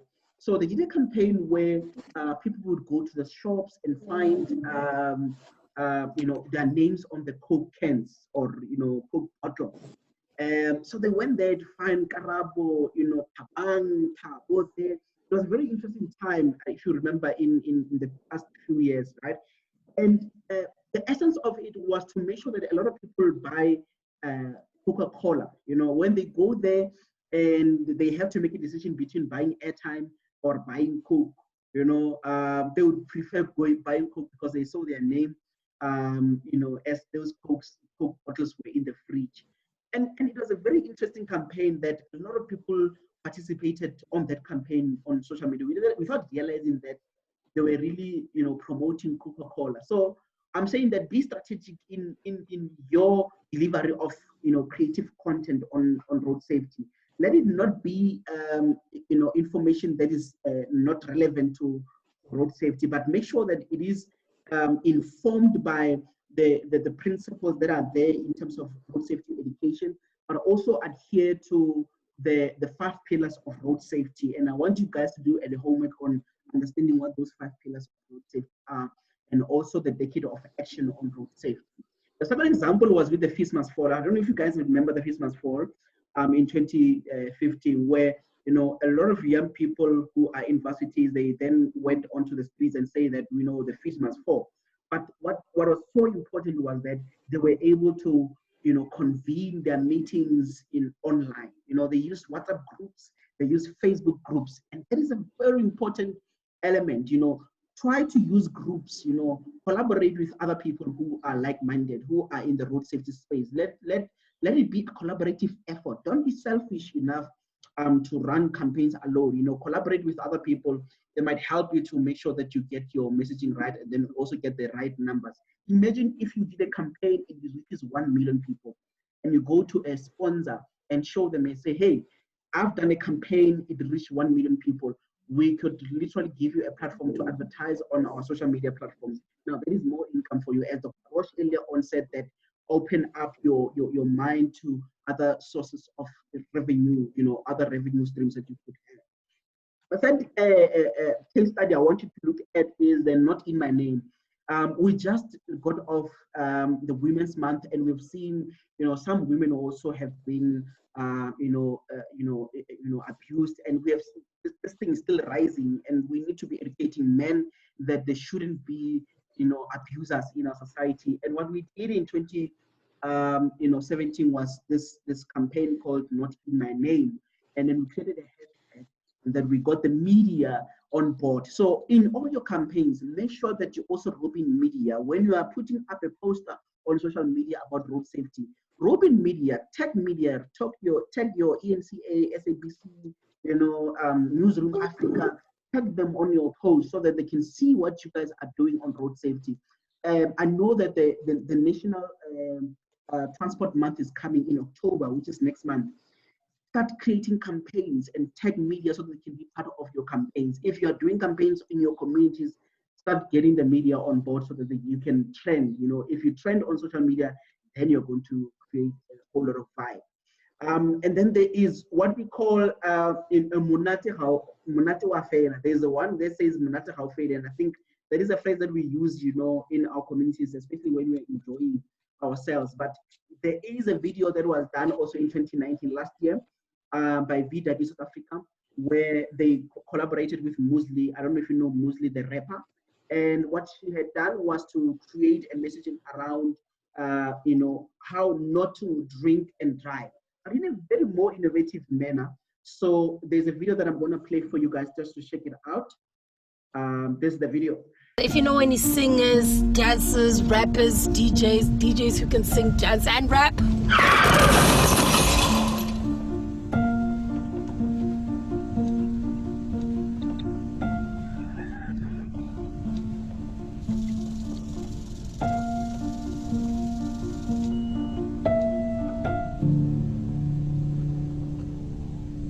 Nobody was harmed in the making of this accident. Stand by and action.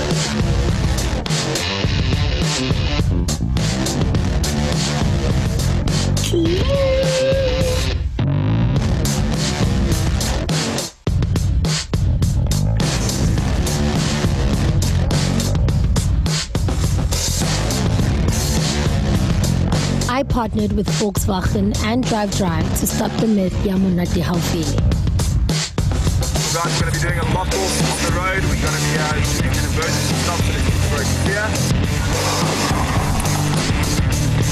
clear. We've all done it. We've all lost ourselves over the festive season without thinking we may lose our lives, but the risk is real.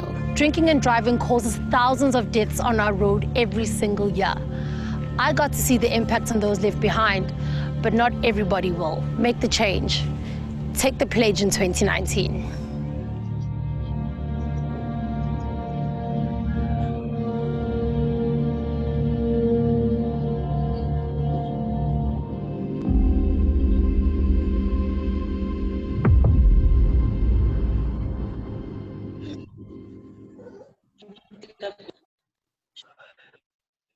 If you know any singers.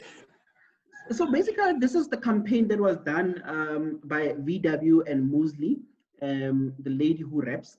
And there are two elements that I want you to study from there. The first one was that Mosley was going live while driving. You know, I don't know how many times I need to stress this thing with a lot of people that it's not sexy, it's not fun, it's not exciting.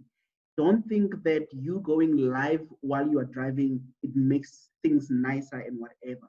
Because one mistake of you going live while you are driving will cost so many people's lives.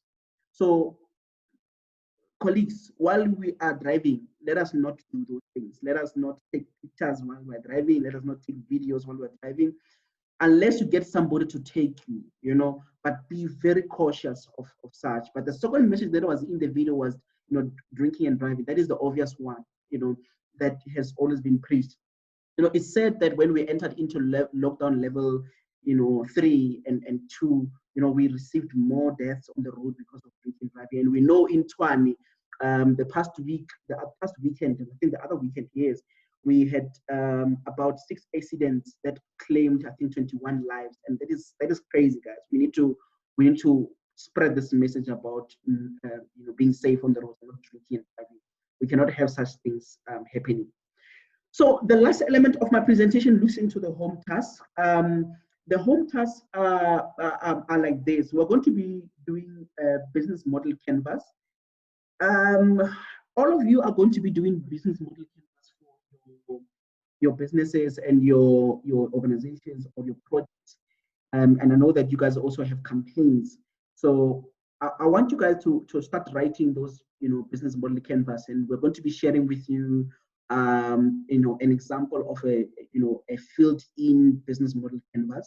And then what you need to do is to, you know, create your own and make sure that you create a business model canvas that speaks to the campaign or the project that you're running, or the business that you are running, or the you know, the project that you are running. It is so important for you guys to do this exercise because it will create more clarity for your business. It will make sure that you understand your business clearly, especially when you're looking into those 9 building blocks of the business model canvas. So that when you create a business proposal, which is task number 2, then you understand your business. When you do a project proposal and you go and submit to Transport CETA, or you present it to Road Accident Fund or any other partner that can assist you, whether it's corporate or private or you know, government, make sure that you have a proposal that is clear enough and that is straight to the point. We're going to show you in 5 pages on how to create a proposal in 5 pages. Because I know some of you, when you do proposal, you make something pages, and that's why maybe you haven't been getting funding or support from people, because it's just too much content. And then the third thing that we're going to be helping you to do is to create social media strategies for road safety education, right? You're going to be posting on social media, so it is important for you to know how to post and when to post, and you know what ways in order for you to reach the right people, and also how to create, you know, traffic to your social media pages. So essentially, those are the home tasks that you'll be doing that. And I want to thank you so much for your attention. If anyone has a question based on the presentation, if you want more clarity, I am available to take those questions right now. Thank you so much, Mr. Chairman. Right. Thank you very much, Abuti Rams, aka Tabang Pala, or the other way around. Is there anyone who wants to ask a question, particularly on the social media road campaign session and maybe also on the home tasks? Any questions? You can start maybe raising your hands digitally or typing something in the chat box. You can also unmute your mic and maybe ask a question, colleagues. Colleagues, any questions? It's always the case, Taba. I'm very good in explaining. You never get questions. Oh, okay. I just wanted to check with my colleagues if Rabudise is on. Maybe we can give him a chance to do his presentation before we do the panel. He's not in the group. Okay. May I see Tate Remsen Masipa from RTIA? Maybe they can come in with a presentation before we go to the panel. Is he there, or I'm seeing things? Thanks, Chairperson. You can just walk us through a presentation at RTIA for the next 15 minutes, and then we will go to the panel. Okay, thank you very much, Chairperson. As you have already indicated, my name is Ramsen Masipa from the Road Traffic Infringement Agency. Can you hear me, Chairperson? Just to interject you, Mr. Masipa, don't you have a presentation, or maybe do you mind turning on your video? Okay, it's fine. I know that I've sent it to the organizers. I thought maybe if you want to do share it, it is available. I'm not sure, Rams, are you in a position to do that? Rams, can you maybe share Ramson's presentation, and or we can, what we can also do, we can make you a co-host that you are able to share it from your side and then go through the slides one by one briefly. Either way, Chairperson, I'm flexible. Okay, Awuti, you are now co-host, so there's the share button there. If you're on your laptop, you can share the presentation, and then we will then be able to see it and while we are explaining. Okay. Thank you. I'll hand over to you now. Thank you.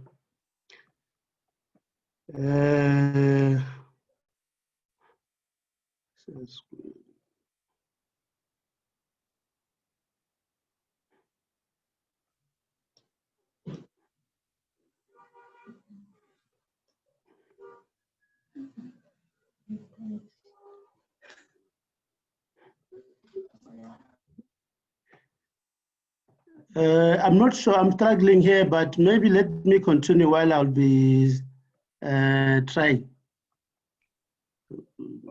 Okay, is Rams not able to assist? I think, Tato, let's let him continue so that there's no awkwardness of silence, and then in maybe 2 minutes or 3 minutes, if nothing is up, we'll put up something from our side. Okay, cool. Okay, thanks, Chairperson.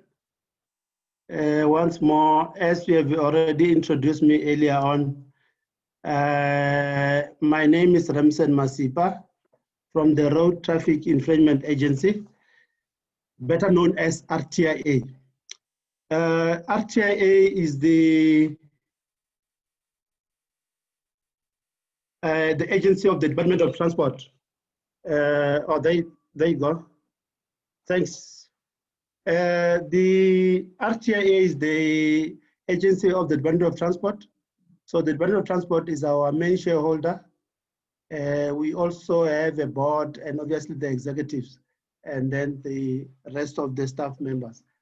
Now, these are some of the issues that I'll try to touch in terms of our mandate, the road safety situational analysis, the RTO process, the RTO options, the point demerit system, which is, I know that most of the time it derives a lot of interest from the people, particularly from the Gauteng. Now, the suspension of the licenses and the other role players. And to say, since the ARTO is currently active in Gauteng. Where do you make payment if you find yourself in that situation? So those are some of the issues that I'm going to touch on. The next slide.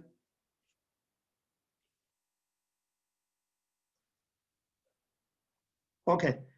As I've already indicated that the RTIA was established in through the Act of number 46 of 1998. I've already indicated the issue of that we reported to the Department of Transport. And currently we are scheduled as Schedule 3A of a public entity under the PFMA. As I indicated earlier on, the mandate of the RTIA is to implement ARTO countrywide. But in 1998, there was a pilot project which was taken or was piloted in Gauteng, basically in the city of Johannesburg and city of Tshwane. And then the current agencies that are implementing ARTO are JMPD, TMPD, NTP under RTMC, and the Gauteng Roads and Transport. So those are the implementing agency currently. However, there were some amendments which were done earlier on based on the practical experience that we had in Gauteng, with also the aim to roll out the whole ARTO nationally. That means all provinces. But it's unfortunate that the initial plan was that we are going to roll out in July 2020. But due to COVID, we had to postpone the rollout to the whole country, which the minister has currently said it will only be postponed until July 2021.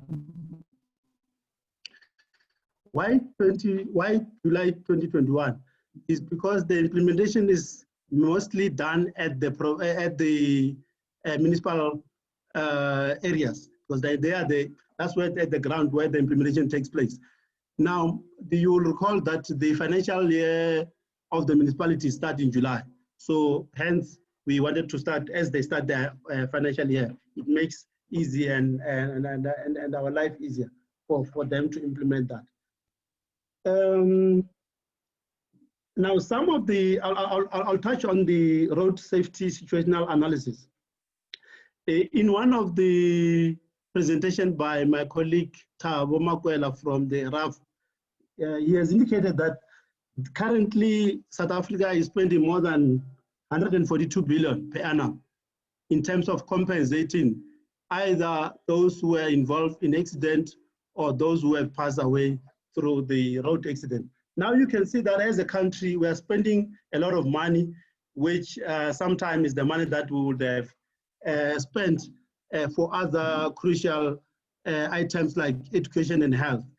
Now, currently, as South Africa, we contribute to 14,000 road accidents per annum. That is also unacceptable if you compare to other countries that are similar, or we are in the same the same developing country as ourselves. Now, what are the main challenges or contributors for this accident? What has been I think Abuti Rems was indicating in his presentation, some of the issues that contribute to that is drunk driving. That is people who drive and obviously who drink and drive. The excessive speeding, particularly from the youth, we know that once the youth, they get employed, they obviously buy the high-speed cars, and then those are some of the contributing factors. For example, the reckless overtaking in dangerous spots. The uses of phones and texts, as indicated earlier by the colleague in his presentation. So those were some of the items that has been indicated. Obviously, we through the road safety messages or campaigns, we emphasize on those items. Now, yes, we are aware that some of the issues that may contribute, one may say, are the visible law enforcement available. I know our colleague at RTMC that are trying their level best to make sure that there are visible law enforcement within the road. But as we know that, looking at our current population, we can't have every law enforcer enforcing or making sure that they are available for all the drivers.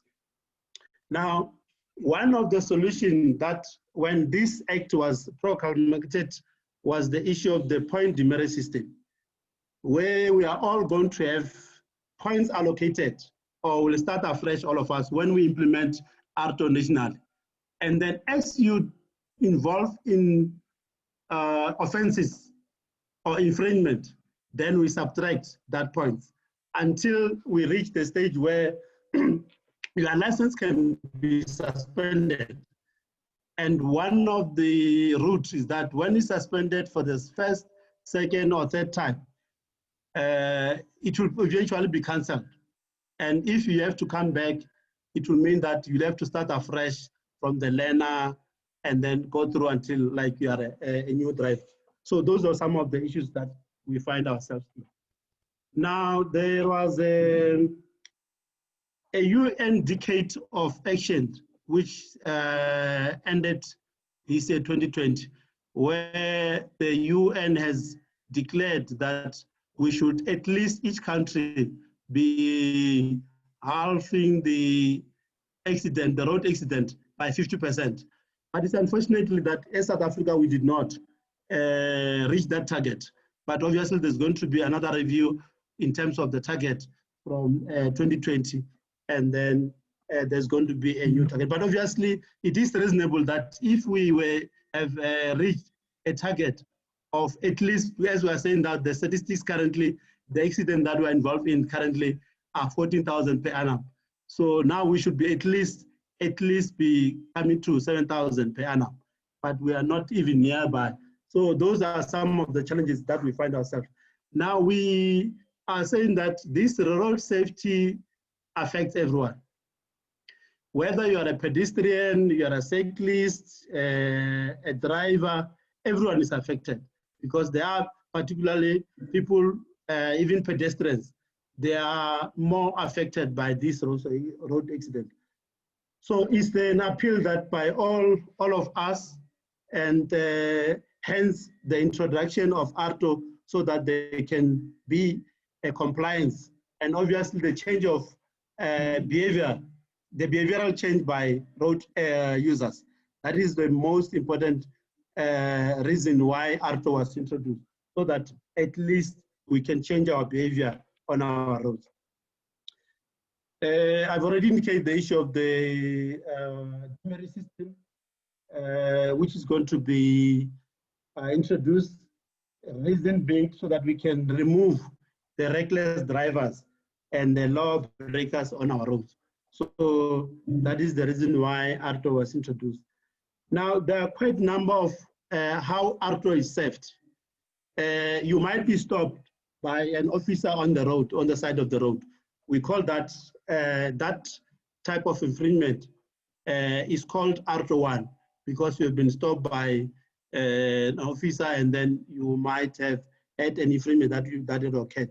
Then you're obviously going to write, in the olden days we say a ticket, obviously a traffic ticket, but obviously that is an infringement. And then there are those that are generated through the camera, either on the roadside. You may find that there are officials or traffic officials that are operating the camera. And then because we have all the drivers, particulars on our e-notice, then we are in a position even to post your, whatever the offense, if it's a speed, if you were driving 60, more than, let's say 90 on the 60 or 80 zone, then we are in a position to give you an offense and then send it to your post. And time and again, we always appeal to drivers to make sure that they update their particulars, because you may find that you have moved from one place to the other, and then the Act says currently we need to have either served you by a registered letter, and you find that the post that we have or the details that we have, say you have already moved from, if I was staying in Soshanguve and now I'm moving in city center in Pretoria. Now all your letters will be going to the previous address that we have on the system. So time and again, since annually we renew our vehicles, our licenses, people are urged to update their details so that we can send them to the correct place. One of the things that, in terms of the amendment that was done, was the issue of saving. It's not only the post that is going to be considered. Now, with the Amendment Act, which the Parliament or the National Assembly passed, which was signed by the President last year in August,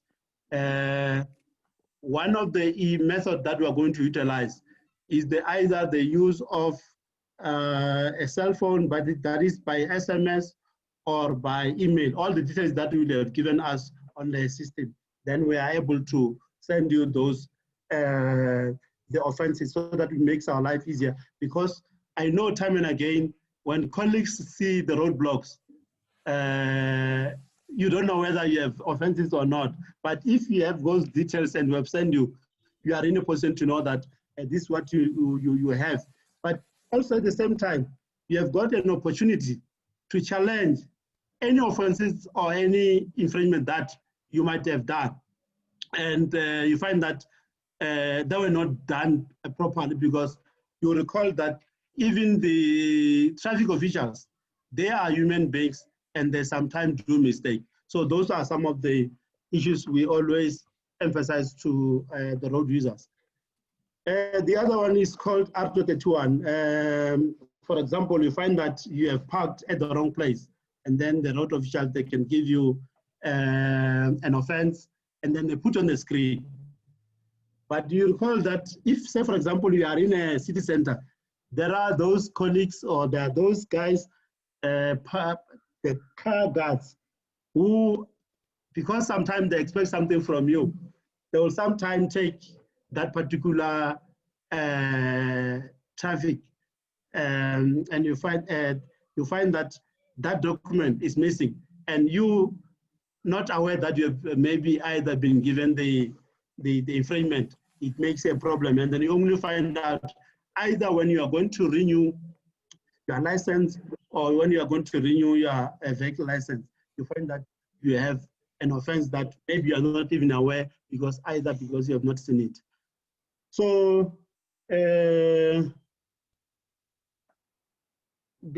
next slide talks about the options. What must you do when you received an offense, or when you received one of the things. Ntate Masipa, just to interrupt you, sorry. Can you please wrap up maybe in 5 minutes? We just are having time issues. All right, fine. There are other options. There are 3 stages. The first one, when you get the traffic or the infringement, what can you do? Sometimes you find that you have maybe you have brought someone a car, and that particular day it was not you who did that particular offense, and maybe that person was driving in an excessive speed. You can nominate a driver. That is what you call on Article 7. Or either you can arrange for installment to pay if you are accepting that particular infringement, or you can submit a representation as I've indicated earlier. Now, one of the advantages of the ARTO, it comes with 50% discount. As soon as you receive an infringement, you qualify for 50% discount. Say, for example, you have received an infringement of 1,000. If you pay or you either nominate a driver within 2 days period after receiving that particular infringement, you qualify for a 30, always does people must take advantage. Then the stage 2 is when we send you a courtesy letter. That is as part of reminding you that you have this offense on such a day. The last one, which is stage 3, is called an enforcement order. And with this stage, you cannot, if you are in this stage, you cannot renew your license disc, you cannot renew your license, or your PRDP for those who work with the public or operator card. Those are some of the disadvantages if you take long time to respond to your offenses. Now, the next stage is called the point demerit, which is, as I've said, that is not activated. It only be activated when we do the, when we implement national.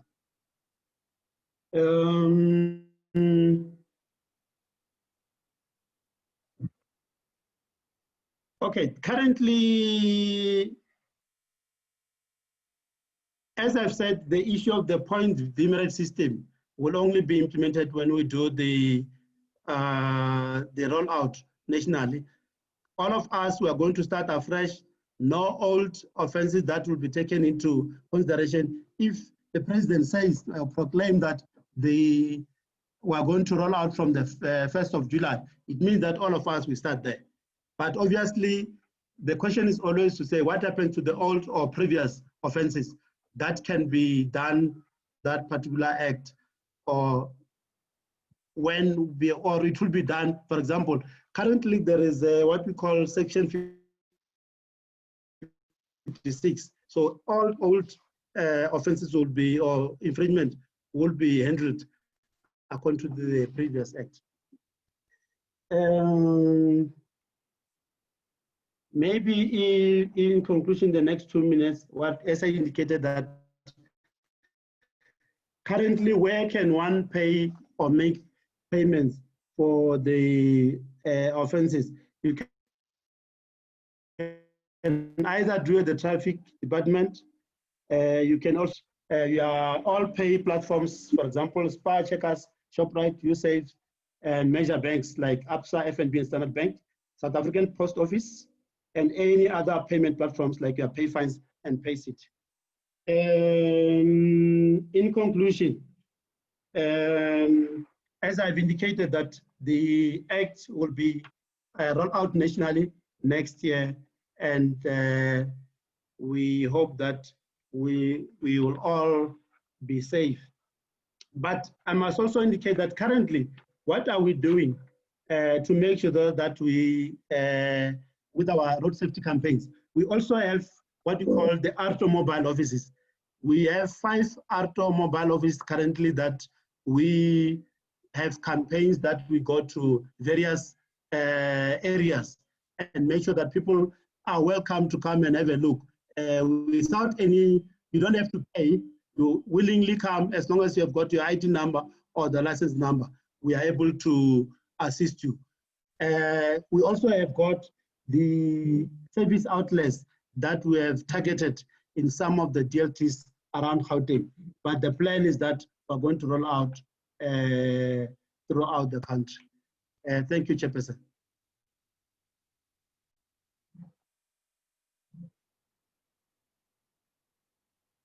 Those are some of our contact details if colleagues want to contact us if there are any related issues or queries.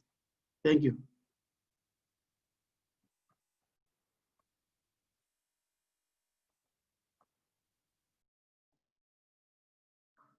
Thank you so much, Baba. I think what we're going to be doing is to take some of the questions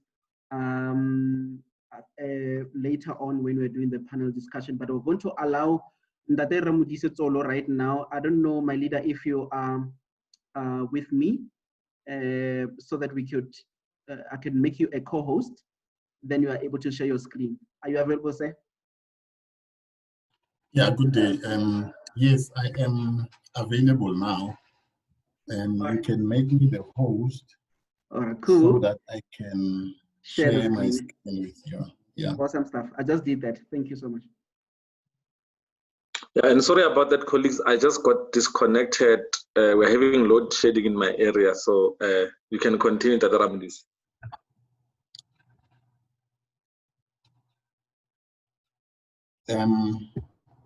Okay, thank you very much. Let me look for my presentation, and I'm not too sure who is in the meeting, so I can't even, pitch my presentation to the level at which we have participants. And then let me start by greeting everybody attending the meeting. And my name is Ramudise. I work for TITA as one of the executives responsible for mainly the taxi industry, but more so the road safety projects that we are running on a national scale. And I'm also responsible for TITA activities in the Northwest Province. I'm not too sure how long my presentation will take. Let me establish how much time do we have. Ramudi said maybe if you can do it in 15 minutes, it will help us a lot. 20 maximum. Or 15 minutes, 20 maximum. Yeah. All right. Yeah. Okay, I will skip some of the slides. My presentation basically is as per what you see on the screen. To save time, I will not go through and explain what each element is. And when it comes to TITA, it's very important for people to understand that our role is mainly to ensure that South Africa has a skilled and capable workforce that is educated within the transport sector. And we're established in terms of the Skills Development Act, and there are other acts that govern us, like the Skills Levies Act, the Quality Council for Trades and Occupation, the SAQA Act, and the Public Finance Management Act. The importance of the Skills Levies Act is that as TITA, we don't get money from government, meaning the budget that we use is not voted in Parliament, but it is a contribution that is made by transport companies through a levy, which they contribute via the South African Revenue Services. And from the South African Revenue Services, that money is split into two. It goes to the whole bunch of the money goes to the Department of Higher Education and Training. We get 80% of the whole chunk, and 20% goes to the National Skills Fund, which then also supports the NS funds, that is supporting learners or students who are in institutions of higher learning. We are governed by a governance structure comprised of organized labor, meaning employers, and labor unions. Because we serve the Department of Transport, they also sit there. And what we are busy with now as TITA is to implement the National Skills Development Plan 2030, which is aligned with the National Development Plan.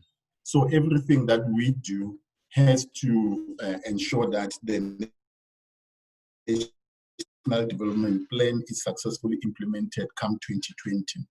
We plan on an annual basis, and here are some of our goals in this current financial year 2020 to 2021. I will highlight what we are about here. One of our mandate is to ensure that we implement training on road safety to alleviate road carnage. And our priorities for this financial year, we are about research. We are ensuring that we prioritize road safety. What is also important for this workshop is that we are also prioritizing SMMEs, because I believe that most of the participants are coming from SMMEs, and we are also prioritizing the issue of fourth industrial revolution.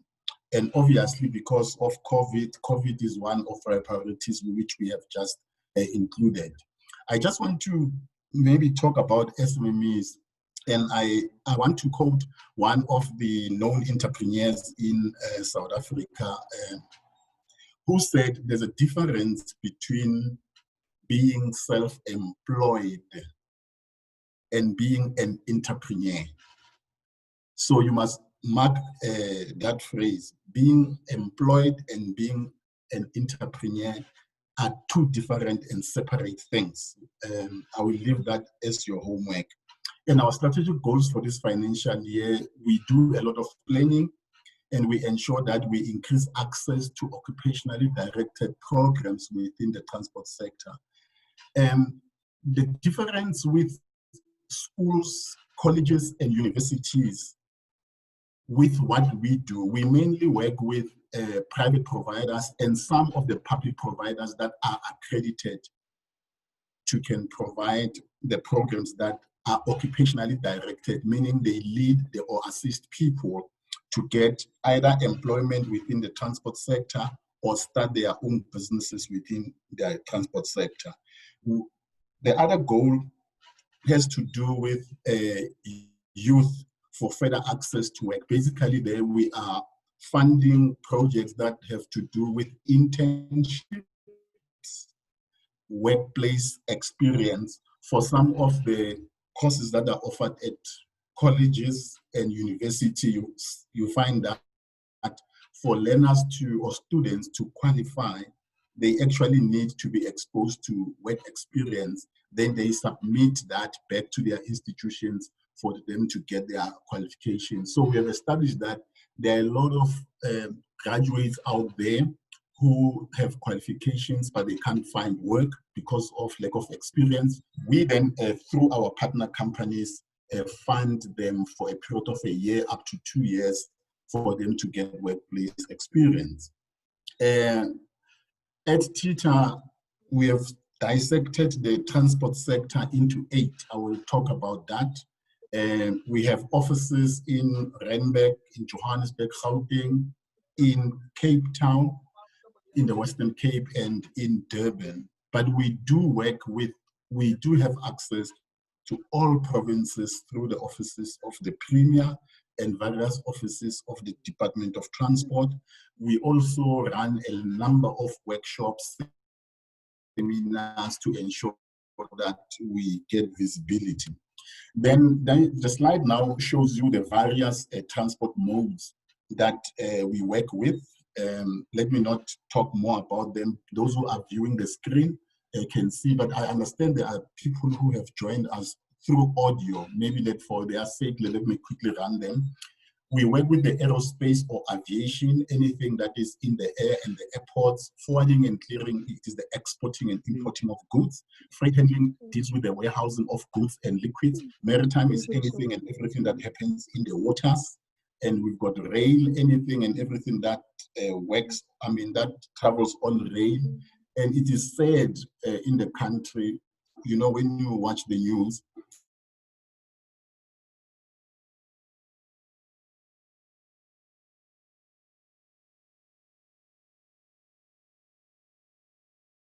access transport via rail in areas like Soweto, Katlehong is such a sad situation.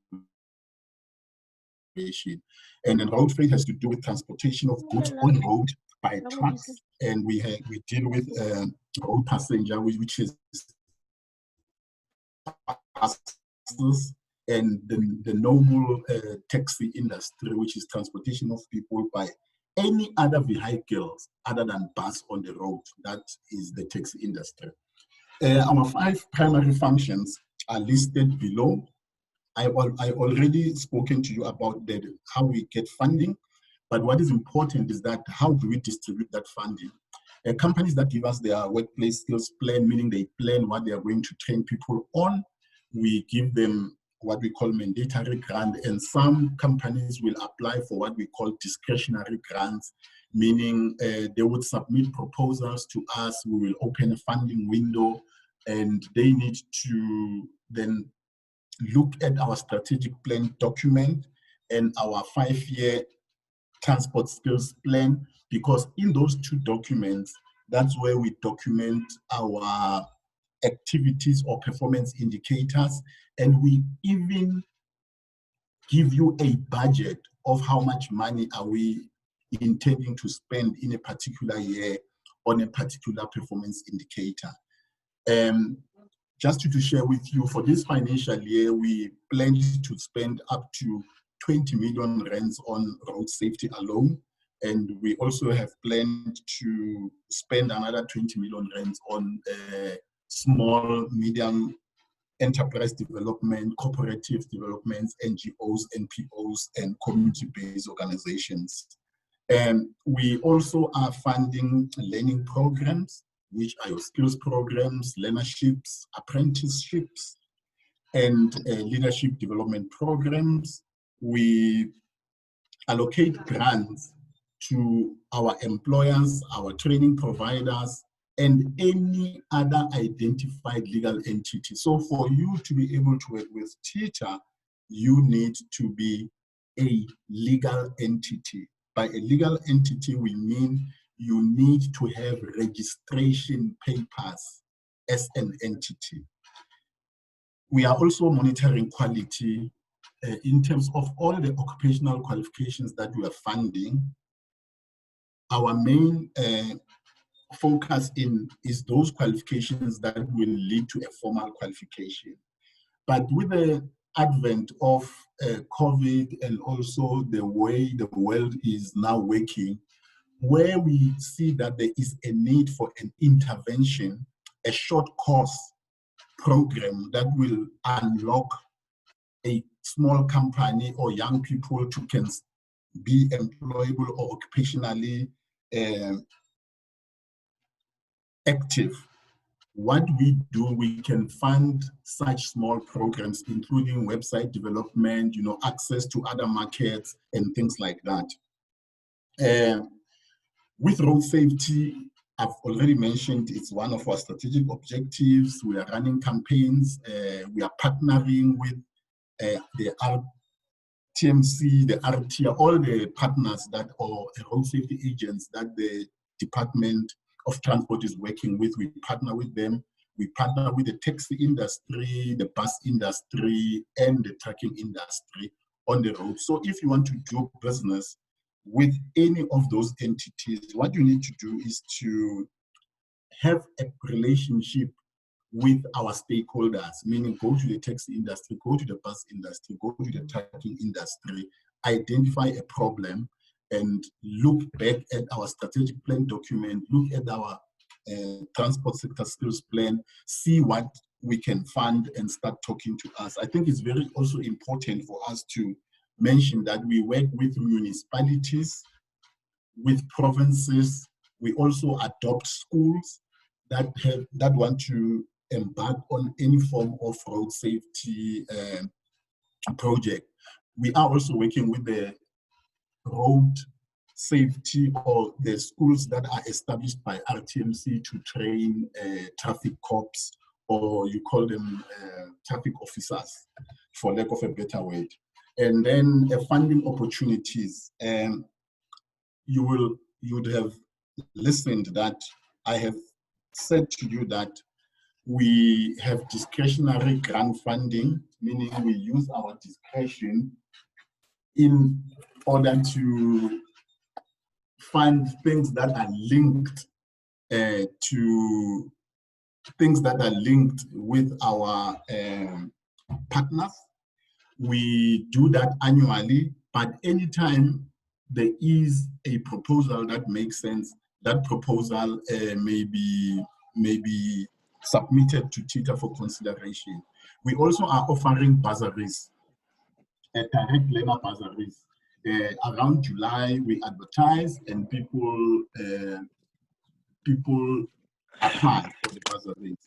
We evaluate, and then after evaluating, we give an answer. But then we don't want double dipping in our, you find somebody has applied for a TETA bursary, and then on the other side, they also apply for NSFAS or another bursary in another company. So we discourage that. And how to work with TETA, I've mentioned you need to be registered with the CIPC. You need to be registered on the supplier, on the central supplier database, and also be tax compliant.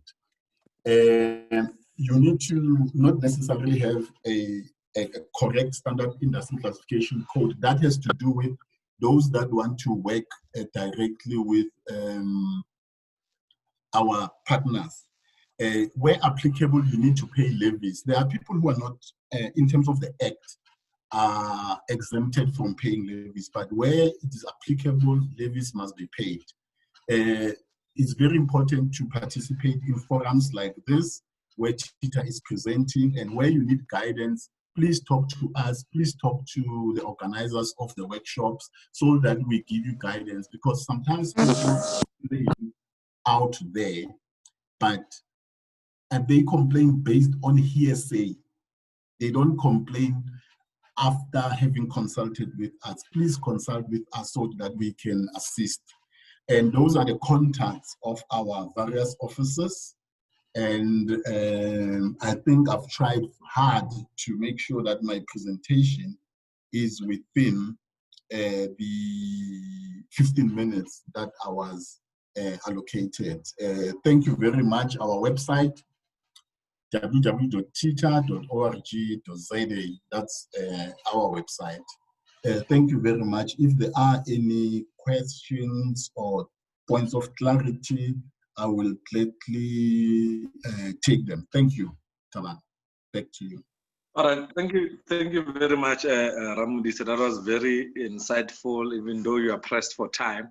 But what we're gonna do, without maybe going back to question and answer, we're just gonna jump into more of like a panel discussion with you, Tatema Sipa and Thabo, just to get the participant to just ask further clarities, especially around issues of partnering with you guys, issues of submissions of proposal, and issues of just how they can also work with the different stakeholders in the road safety.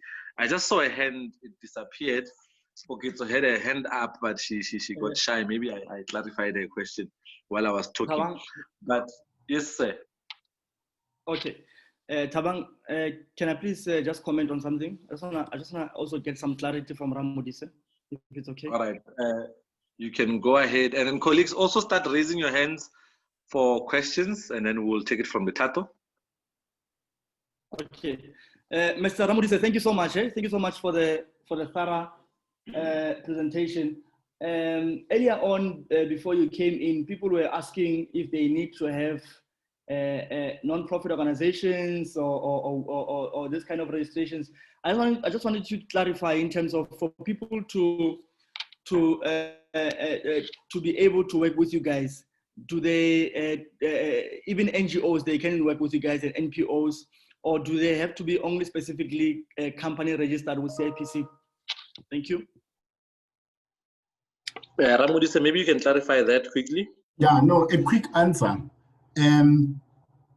NGOs, NPOs, non-profit making organizations, non-governmental organizations, community-based organizations, cooperatives, they all need to have a registration number.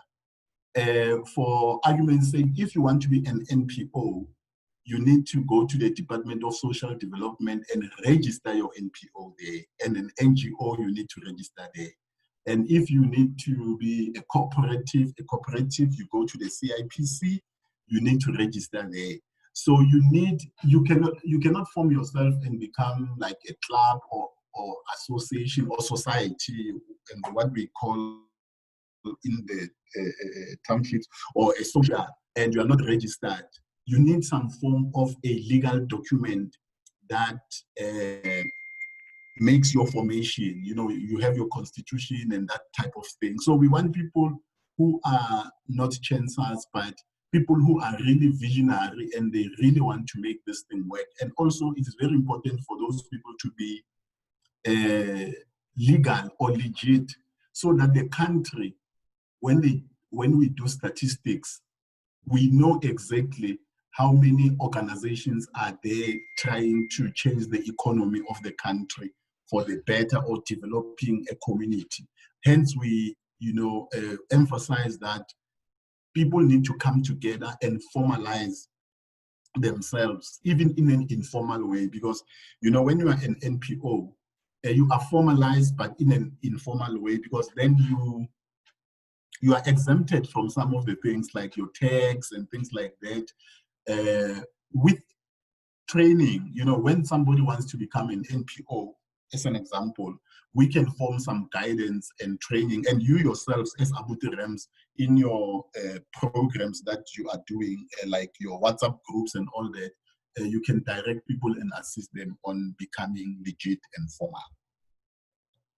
That's my long answer to your short question. Thank you very much, Ramudis.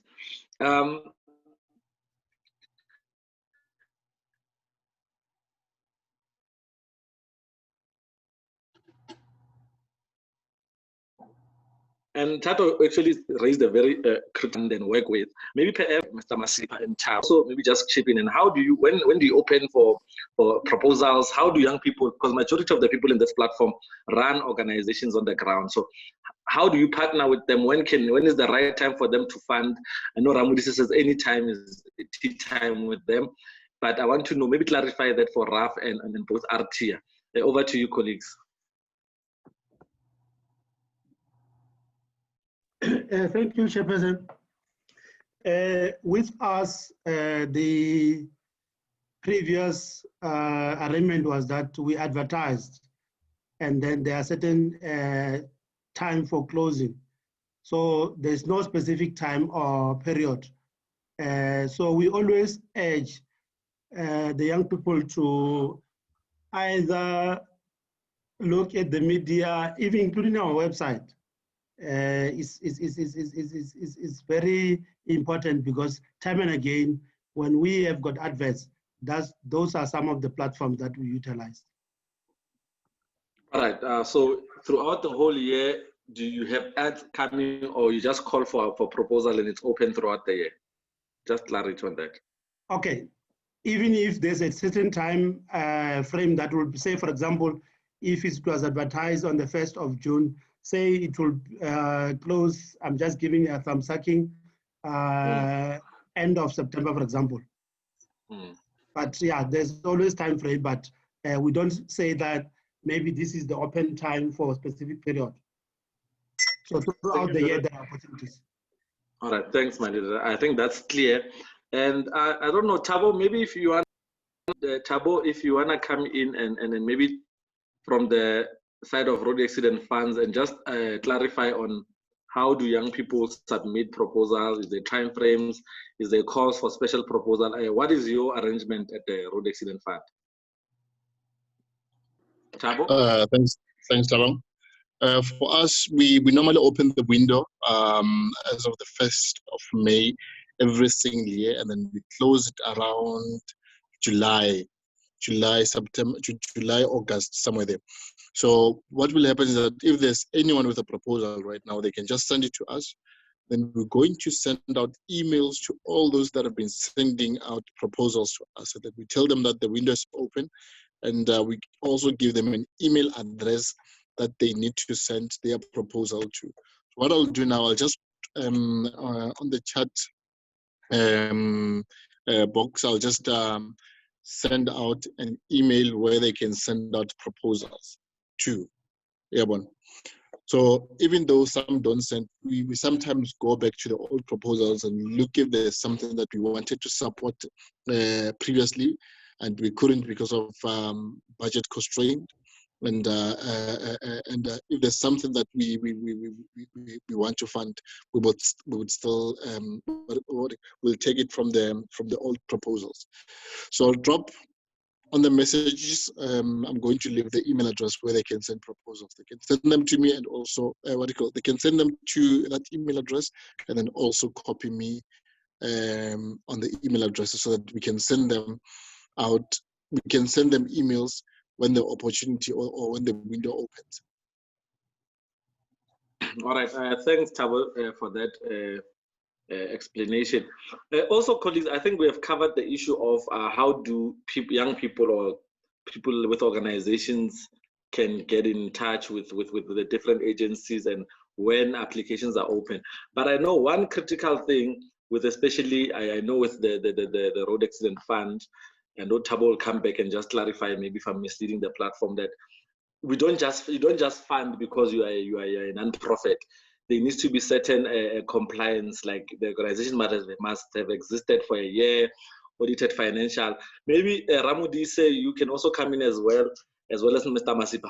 What are the basic requirements in terms of your admin, in terms of how long must the organization has been in place, your audited financial? What are the basic compliance that you look out for, so that colleagues don't go rushing doing proposals and are non-compliant? Maybe if you can take us through there. I'll start with Ramodise, and then Mr. Masipa, you can come in, then Thabo will close for us. Thank you, colleagues. All right, thank you very much. That question is very important. With TITA, we have a structured proposal form that we send to anybody who wants to submit a proposal. And that structured form will ask you specific questions. And it is through those specific questions that we are able to analyze and assess. Now, to touch on some of the things that you've just said, when it comes to the issue of must a company be in existence for a period, that we don't look at. We look at the capacity of the company to can deliver on the project, because we will want to know what is that company partnering with, and we will want to know the expertise of the persons that are going to work in the project. We will also want that person or the company to have thoroughly studied our annual performance plan and our strategic plan and our skills plan for the next 5 years. So the best advice that I can give to any of companies or entrepreneurs or SMEs that wanna work with TITA is they need to do their homework, and their homework is access the annual performance plan of TITA, access the strategic plan of TITA, and understand our goals and the budgets that are available and the performance indicators, because your proposal has to talk to our performance indicators. If, say, for argument's sake, we say we want to support 100 entrepreneurs, 10 in every province, and maybe 20 in Gauteng, you need to ensure that when you submit a proposal, it talks to entrepreneur development. Don't talk to us about something that is not in our strategic plan document or that is not in our annual performance plan. So it is very important that after you have studied that, then you can consult with any of the executives at TITA, because some of our responsibilities is to ensure that we guide people who are submitting proposals to us how to complete a selling proposal. And that proposal, in terms of process, will go to an independent committee that is going to evaluate. So if you talk to me, for argument's sake, I can right at the beginning tell you that your proposal is not aligned to any strategic goal. Therefore, it will not fly. Your proposal does not make sense to TITA. So by having structured a form, we want a person, while they are putting the proposal together, they are also self-evaluating. They can see that this proposal will not go. And within the form, there is a checklist. And the checklist will also ask you, is your company registered? And is your company active? These are two different things. There are a lot of companies that are registered, but they are not on active status with the CIPC. Some are on deregistration status, some have been deregistered. So that's one question. The second question, are you registered with the Central Supplier Database? It's easy, you register. Are you in good standing with SARS? If you are not, then we will guide you on how to go to SARS and clear your name. So you need to submit all those things. And are your directors, do you have relationships with any person that work with TITA as a brother, sister, wife, husband, wife, or whatever the relationship? You know, we look at those things. So they are all in that form, and the person will not, you know, just submit a proposal like chasing a black cat in a dark room type of a situation. So that's how we work TITA-wise. And maybe what is important, again, to guide people, especially young people or young entrepreneurs, Transport SETA is responsible for the transport sector.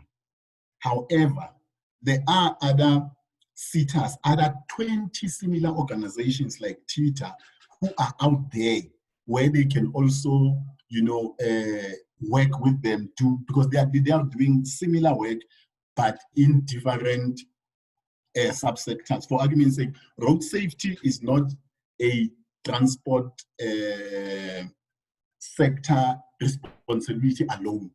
The security SETA also does programs that are road safety related. As an example, the services SETA, because they are in services, they work with a lot of small companies. They do work in transport. Your wholesale and retail SETA also has to do with road safety. So you need to expand your horizon of thinking and not narrow your thinking towards TITA when it comes to road safety, but also go to other entities that are having interest in road safety. In conclusion, the South African brewery, SAB, they are running a lot of programs, and they want to work with people in the townships around road safety because they sell alcohol. And most of the alcohol companies, and including your Cokes and such companies. Thank you very much.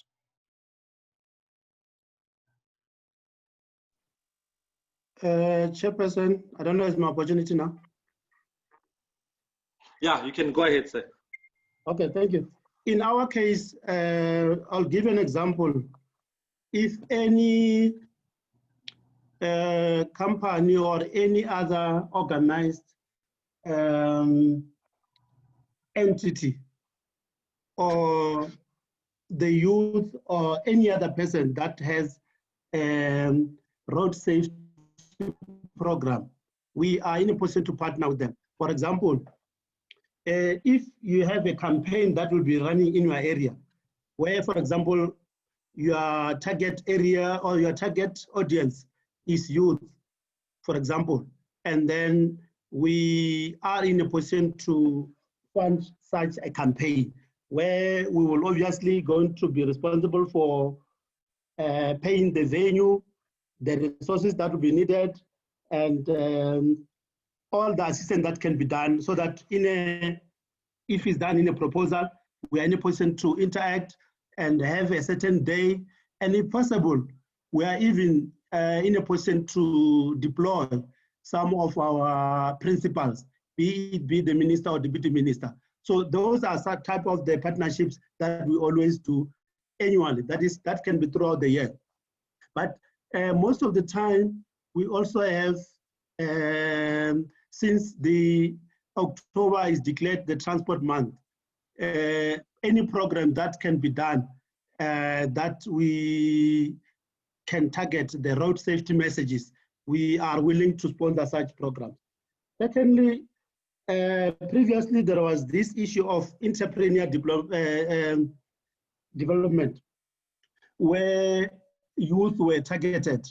I think obviously for obvious reason, those who are between 21 and 35 years, who are having either corporates or have registered their business, where we are saying, since we'll be doing the rollout and we'll be introducing what we call the service outlets. We also even partnered with TITA, where they also have a support in our programs in terms of the youth, and then the youth were going to operate the service outlet on our behalf, and then they are given the necessary support. But that's something that is still, that program is still pending because of the date of the rollout. And at the right time, I think there are colleagues that will be able to obviously, as I've said, as I've indicated earlier, on the platforms, either our website for such development. Thank you. Thank you, leadership. Thabo, you can come through and maybe just from the RAF side, just explain those few things about applications and call for application and requirements. What type of requirements are you looking for, rather, when it comes to compliance? Okay, thank you very much, Thabo. I think RAF operates similarly the same way as Mr. Masipa has just mentioned. We do partnerships, as I've indicated. Partnerships doesn't restrict. It doesn't restrict us in terms, or you in terms of the nature of business that you're running. Can either be a profit-making or non-profit-making organization. We will come and support you as long as we see the value of the activity or the program that you're conducting. The RF will be there, and other road safety or other transport entities will be there to support. So if it doesn't have any financial implication on our side. And as I've mentioned earlier, where possible, we are able to help in terms of logistical arrangement. Now, in terms of funding, we strictly fund or give grants to non-profit organizations. It doesn't matter whether it's an NPC or it's an NPO, it's an what do you call, a public benefit association. We fund any any profit which is made or registered mainly not to make profit. So one of the things that the commit would require, if a company or an entity has been existing for a period of more than 2 years and they've received funding before, we would want to see the financial statements. It makes the committee feel at ease to provide you with the funding that you're looking for. But we are able to motivate depending on the amount that one is looking for. If, for example, one is looking for about 50,000 or 80,000 rand or 100,000 rand, we're able to motivate and say, this is still a new company. Let's try them. We will monitor them, and then we sign a contract with a particular NGO. One of the things that we do is that prior to the disbursement of funds from the RAF to your organization, there is a small contract or commitment that an NGO will have to sign it, promising or agreeing to making use or utilizing the funds for that particular activity that they have proposed to the RAF. And then failure to do so, the RAF reserves the right or the legal right to come and claim the money from the directors or the shareholders. So we closely monitor the implementation of that particular program. So it depends. A proposal with a higher value, we will need to see your financial statements or audited financial statements just to see if you guys are able to handle or to handle the state funds and make use them for a particular a project or a proposed project. So yeah, that's us in a nutshell. All right, thank you very much, Thabo, and the other colleagues for those explanations in regards to requirements and the likes. I saw a few hands while we were talking. I saw General Maja had his hand up, and Victor. Maybe if colleagues can come through with questions and comments. Victor Maile, I saw your hand, and General Maja. I'll just give you the platform now to just raise those questions or comments. Colleagues? You can talk. Thank you, Chair. I think I will start we are in terms of applications for funding.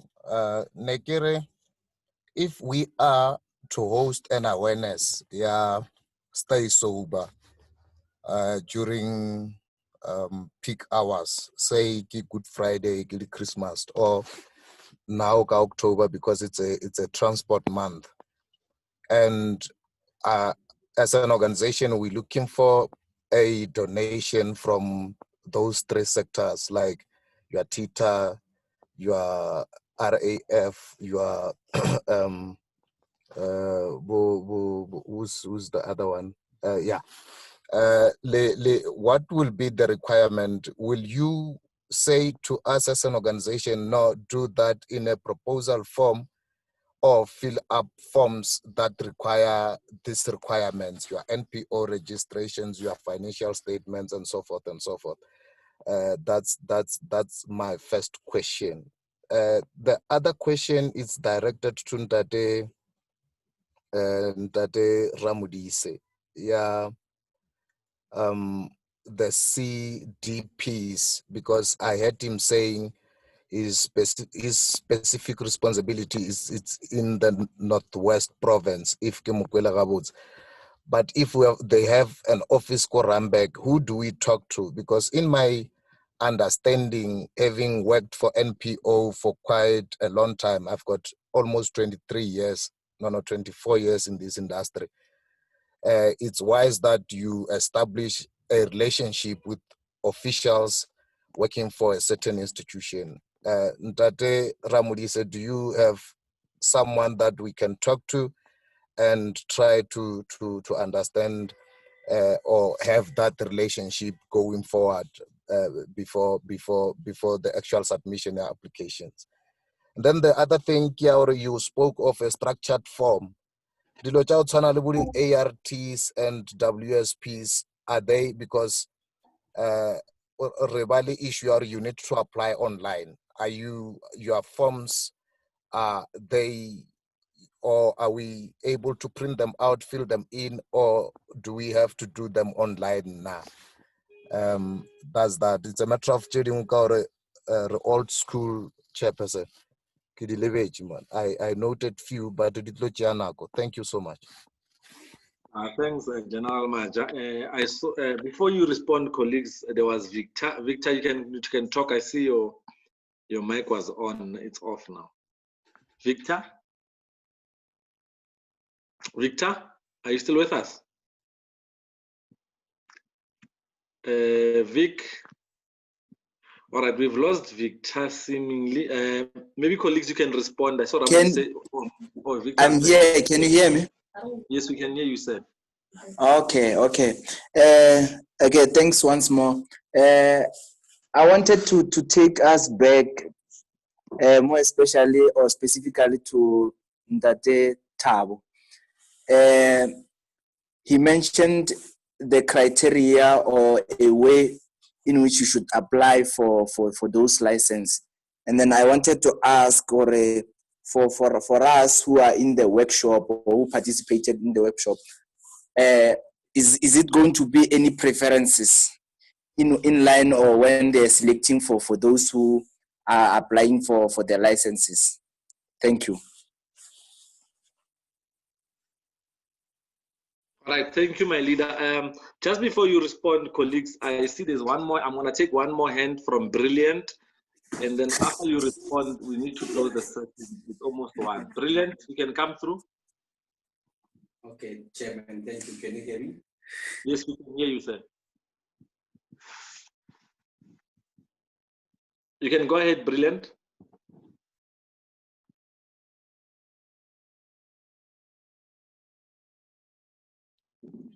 Brilliant. Okay, thank you. Can you hear me?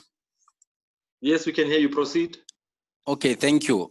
Following issue of Tane, I think for learnership and license issues, let's just be as participants who receive such opportunities. Because some of us will never get license, and it will go to those who didn't even perform or add value on this program. So you can just think about this and you'll answer. It's fine. Thank you. That's my concern. Right. I hear you, my leader, Victor, and Brilliant are raising issues about licenses. Maybe Ramudise, you can just clarify the questions that Maja, and then Tabo will come in and clarify these other questions about preference in terms of the opportunities that licensing. Okay, yeah, thank you very much. I spoke about mandatory grants and discretionary grants. With the mandatory grants, that's where we are talking about the submission of the workplace skills plan and the annual training report, which is done online, and it is specifically referring to companies that are registered as our stakeholders. But in this workshop, we are talking about discretionary grants, meaning it's money that we give to proposal and applicants at our own discretion. And how it works, you may apply via email when we advertise around July, which is a funding window. That's the one opportunity. The second opportunity, you may submit a proposal any time of the year on a structured proposal form. So that form, you request it and we email it to you. It is a Word document form, which you can either print and write with your own handwriting, or you can type on top of that form and PDF it, and then email it back to a specific email address. And the email address to which we receive project proposal, it's called, okay, I'll share those details with participants or through Abuti Rams. The email address, though, it is imc@tita.org.za. IMC stands for Independent Management Committee. So we just use an acronym there. And then in terms of Northwest, what I said was that I have 3 responsibilities at TITA. One responsibility is look after the interest of the taxi industry. The other responsibility is look after the programs and projects that are road safety related in the whole country. And because we don't have an office in the Northwest, I am responsible for everything and anything that TITA does in the Northwest province. Now, in terms of building relationships, yes, it is very important that people know each other and they build business ethical relationships. If you want to talk anything about road safety, you can set up a meeting with me. We can talk over the phone, preferably WhatsApp. We can talk via email, or you can come to TITA offices, or if I'm in your area, I can come to your offices and we can have a discussion around what TITA does, and you can call other like-minded people to be part of that meeting so that we can share information. So I will share, I think, let me give Abuti Rams or the organizers the liberty to can share TITA contact details, my details. Feel free to do that and we can start a conversation. Thank you. All right, thanks, Ramudis. You can also share them in the chat box so everyone can see them, but we'll do that for you if you are unable to. I see that people already asking you to repeat the email. So you can just go to chat and just type them through, but our team will also get on that as well. Thank you very much. And Dr. Tabo, can you just wrap it up with just clarifying on those issues of the people that participated in this workshop? Can they be given some sort of a preference when it comes to that licensing program that you guys are running? Thanks. Yes, thank you once again, Taban. Maybe just to add on what Dr. Ramodis was saying, in response to the question asked by Dr. Maja or General. Now, the advice that I normally give to a lot of NGOs is that, especially the ones that have received funding before, to conduct a smaller activity, is that if you are conducting a road safety activity like the one that you was given example, like Stay Sober campaign, if you've got funds to do so, please try and invite all these organizations that you are engaging in terms of applying for funding, so that we can see the kind of program, how you implement it, what the benefits would be, what the impact would be, so that when you apply for funding, it becomes easier for one to motivate to the committee or for one to approve your request, because of they have seen it before, they know what it is all about, and they know that it has an impact. So please do invite us where possible. We'll come and attend. In terms of questions, Victor and okay, yes. Is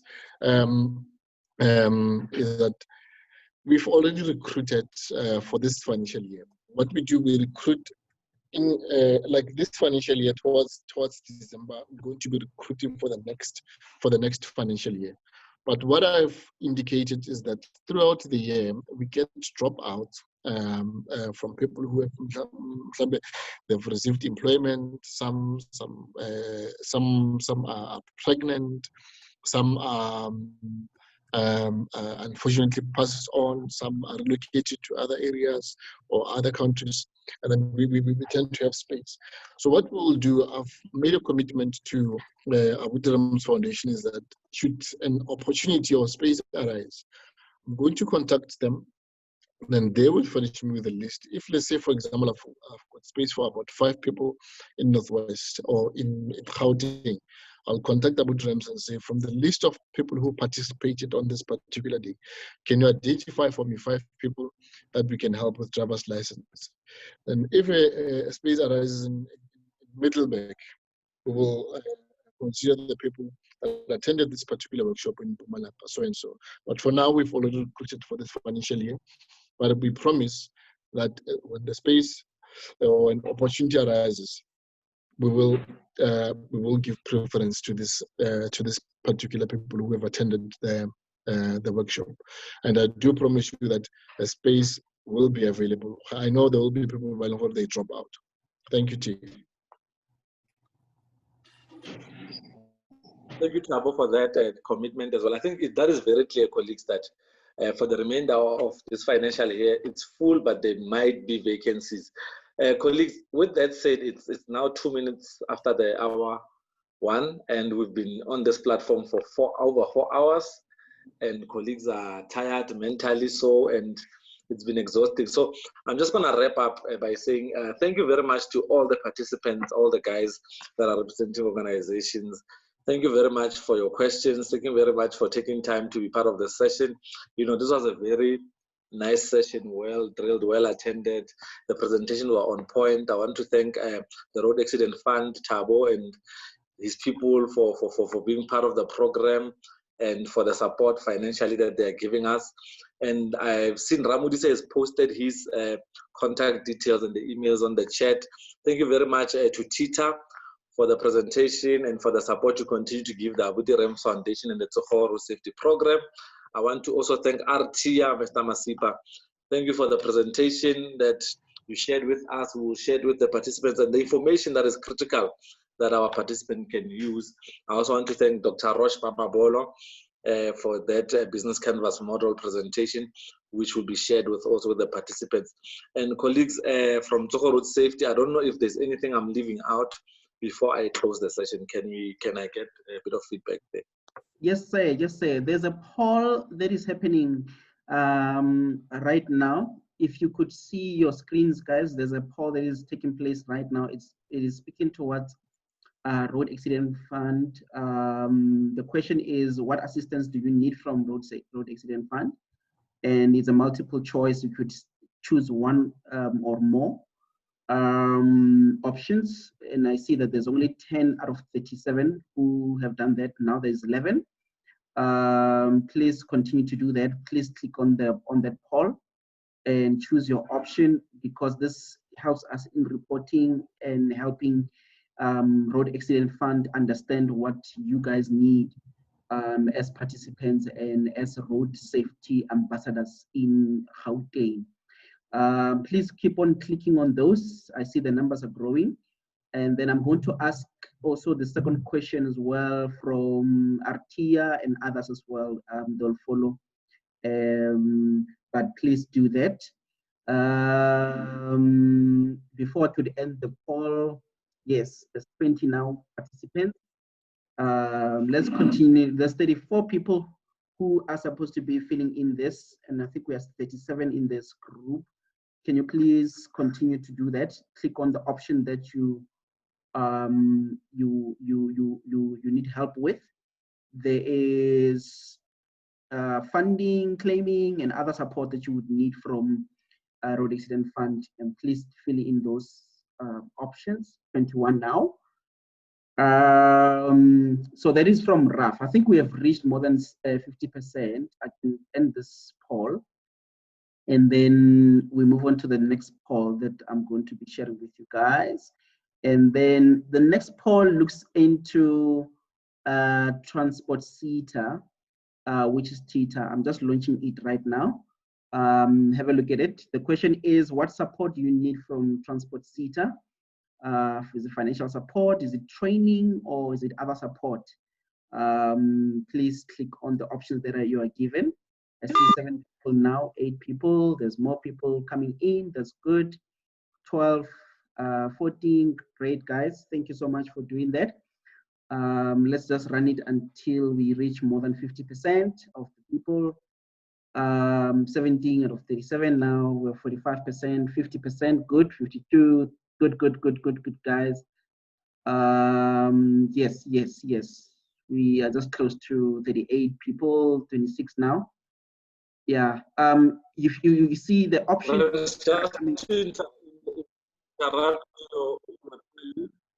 Pardon? Just to interrupt you, Charlie. Tabo, can just address Tabo. Tabo, can you also share your contact and emails? Participants were asking for it earlier on, and I don't see it in the chat. Can you also share them in the chat so that colleagues can have them? Also, Mr. Masipa, can you also do likewise? Awesome, thank you. So we have reached more than 71%. I'm gonna end this one quickly, and then I'm going to launch the other one for business model canvas. The question says, do you need more help to do a business model canvas? If you say yes, please, I need help. If you say no, I'm fine, then you can also put that option. 2 options on this one. I see colleagues are doing that so quickly. That is good, guys. Thank you so much. We are on 52%, going 21 people out of 38. Cool.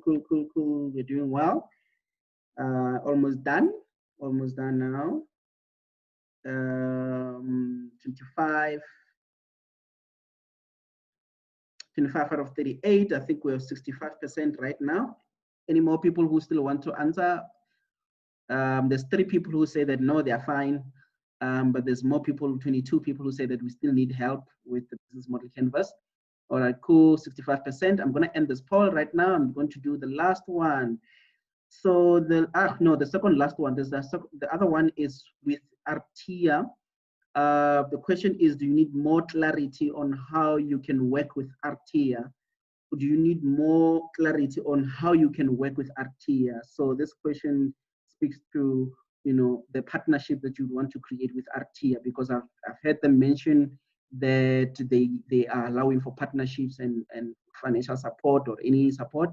So if there's more help that you need, and then you'll then indicate in the groups that will be set up by us, Ingrid, and also Ndate Maja. There's 23 people out of the 38, which is pretty cool, 60%. We're 24 now, just close to 38, 26. Thank you so much, guys. I see there's a lot of people, 21 out of that number. They're saying they still need more clarity. Okay, cool. I think, guys, when you're in such sessions, you must also ask questions. You must ask questions because the clarity can be given live, not post the session. But I see that 27 people have answered this. So majority, which is 81%, are saying that they need more help, more clarity. And then the last one that I'm doing is with regards to social media. So I'm just basing on all the presentation that we have done. Do you have social media for your projects? Do you have social media for your projects? Yes, and you are fine. If you have social media and say, yes, I have social media, I'm fine. It's 50-50 right now, not yet, but I need help. You can choose which option you want. I see the numbers are just interchanging right there. There's 50-50 now, 16 people out of 39, and there's now more people saying that, yes, I'm fine, I have social media for my projects. This means that, do you have social media pages like Facebook page or Twitter page or Instagram account for your road safety programs? Because it is important for you guys to have those. Remember, you need to be doing campaigns on social media for your programs to be seen by people, and then you push that message of road safety education. So there's 24 people out of 38, and the majority are saying that no, not yet, but I need help, which is 58% of them. 24 out of 38, 3% in total. Let me maybe get last two more people to see if the numbers are going which way. But already it's 58% out of the 63, which are saying that no, they haven't set up the social media, but they need help. 25, yes, 25 out of 37. Last person, I think someone is coming in as well, joining in, Mashudu. Mashudu, you have a chance to answer a question that I'm asking. All right, there's 26, and I see that not a lot of people, which is 54 as opposed to 46% of the people who need help with setting up their social media presence to do road safety campaigns. All right, cool. So I'm going to end this poll and hand it over back to Thabang. Thank you so much for your help, guys. Have a great day. From me to you, love you, keep safe, sanitize, wear a mask, do all those things until COVID ends. All right, thank you very much, Awiti Rams. And I see people remained until the very end. Colleagues, participants, thank you very much for attending the session. And you can begin to log off. Maybe the colleagues can remain, our partners can remain maybe for just 5 minutes for debriefing. Yeah. Take it from there. Tabo, just to brief, maybe even Tabo from RTMC, if you can also stay behind, please. Ne? It won't be for long, colleagues. Thank you. All right, colleagues. The participants, you can exit. You can take down all the information, copy and paste onto your phone, and then exit. And then we will then clever about you while you are gone.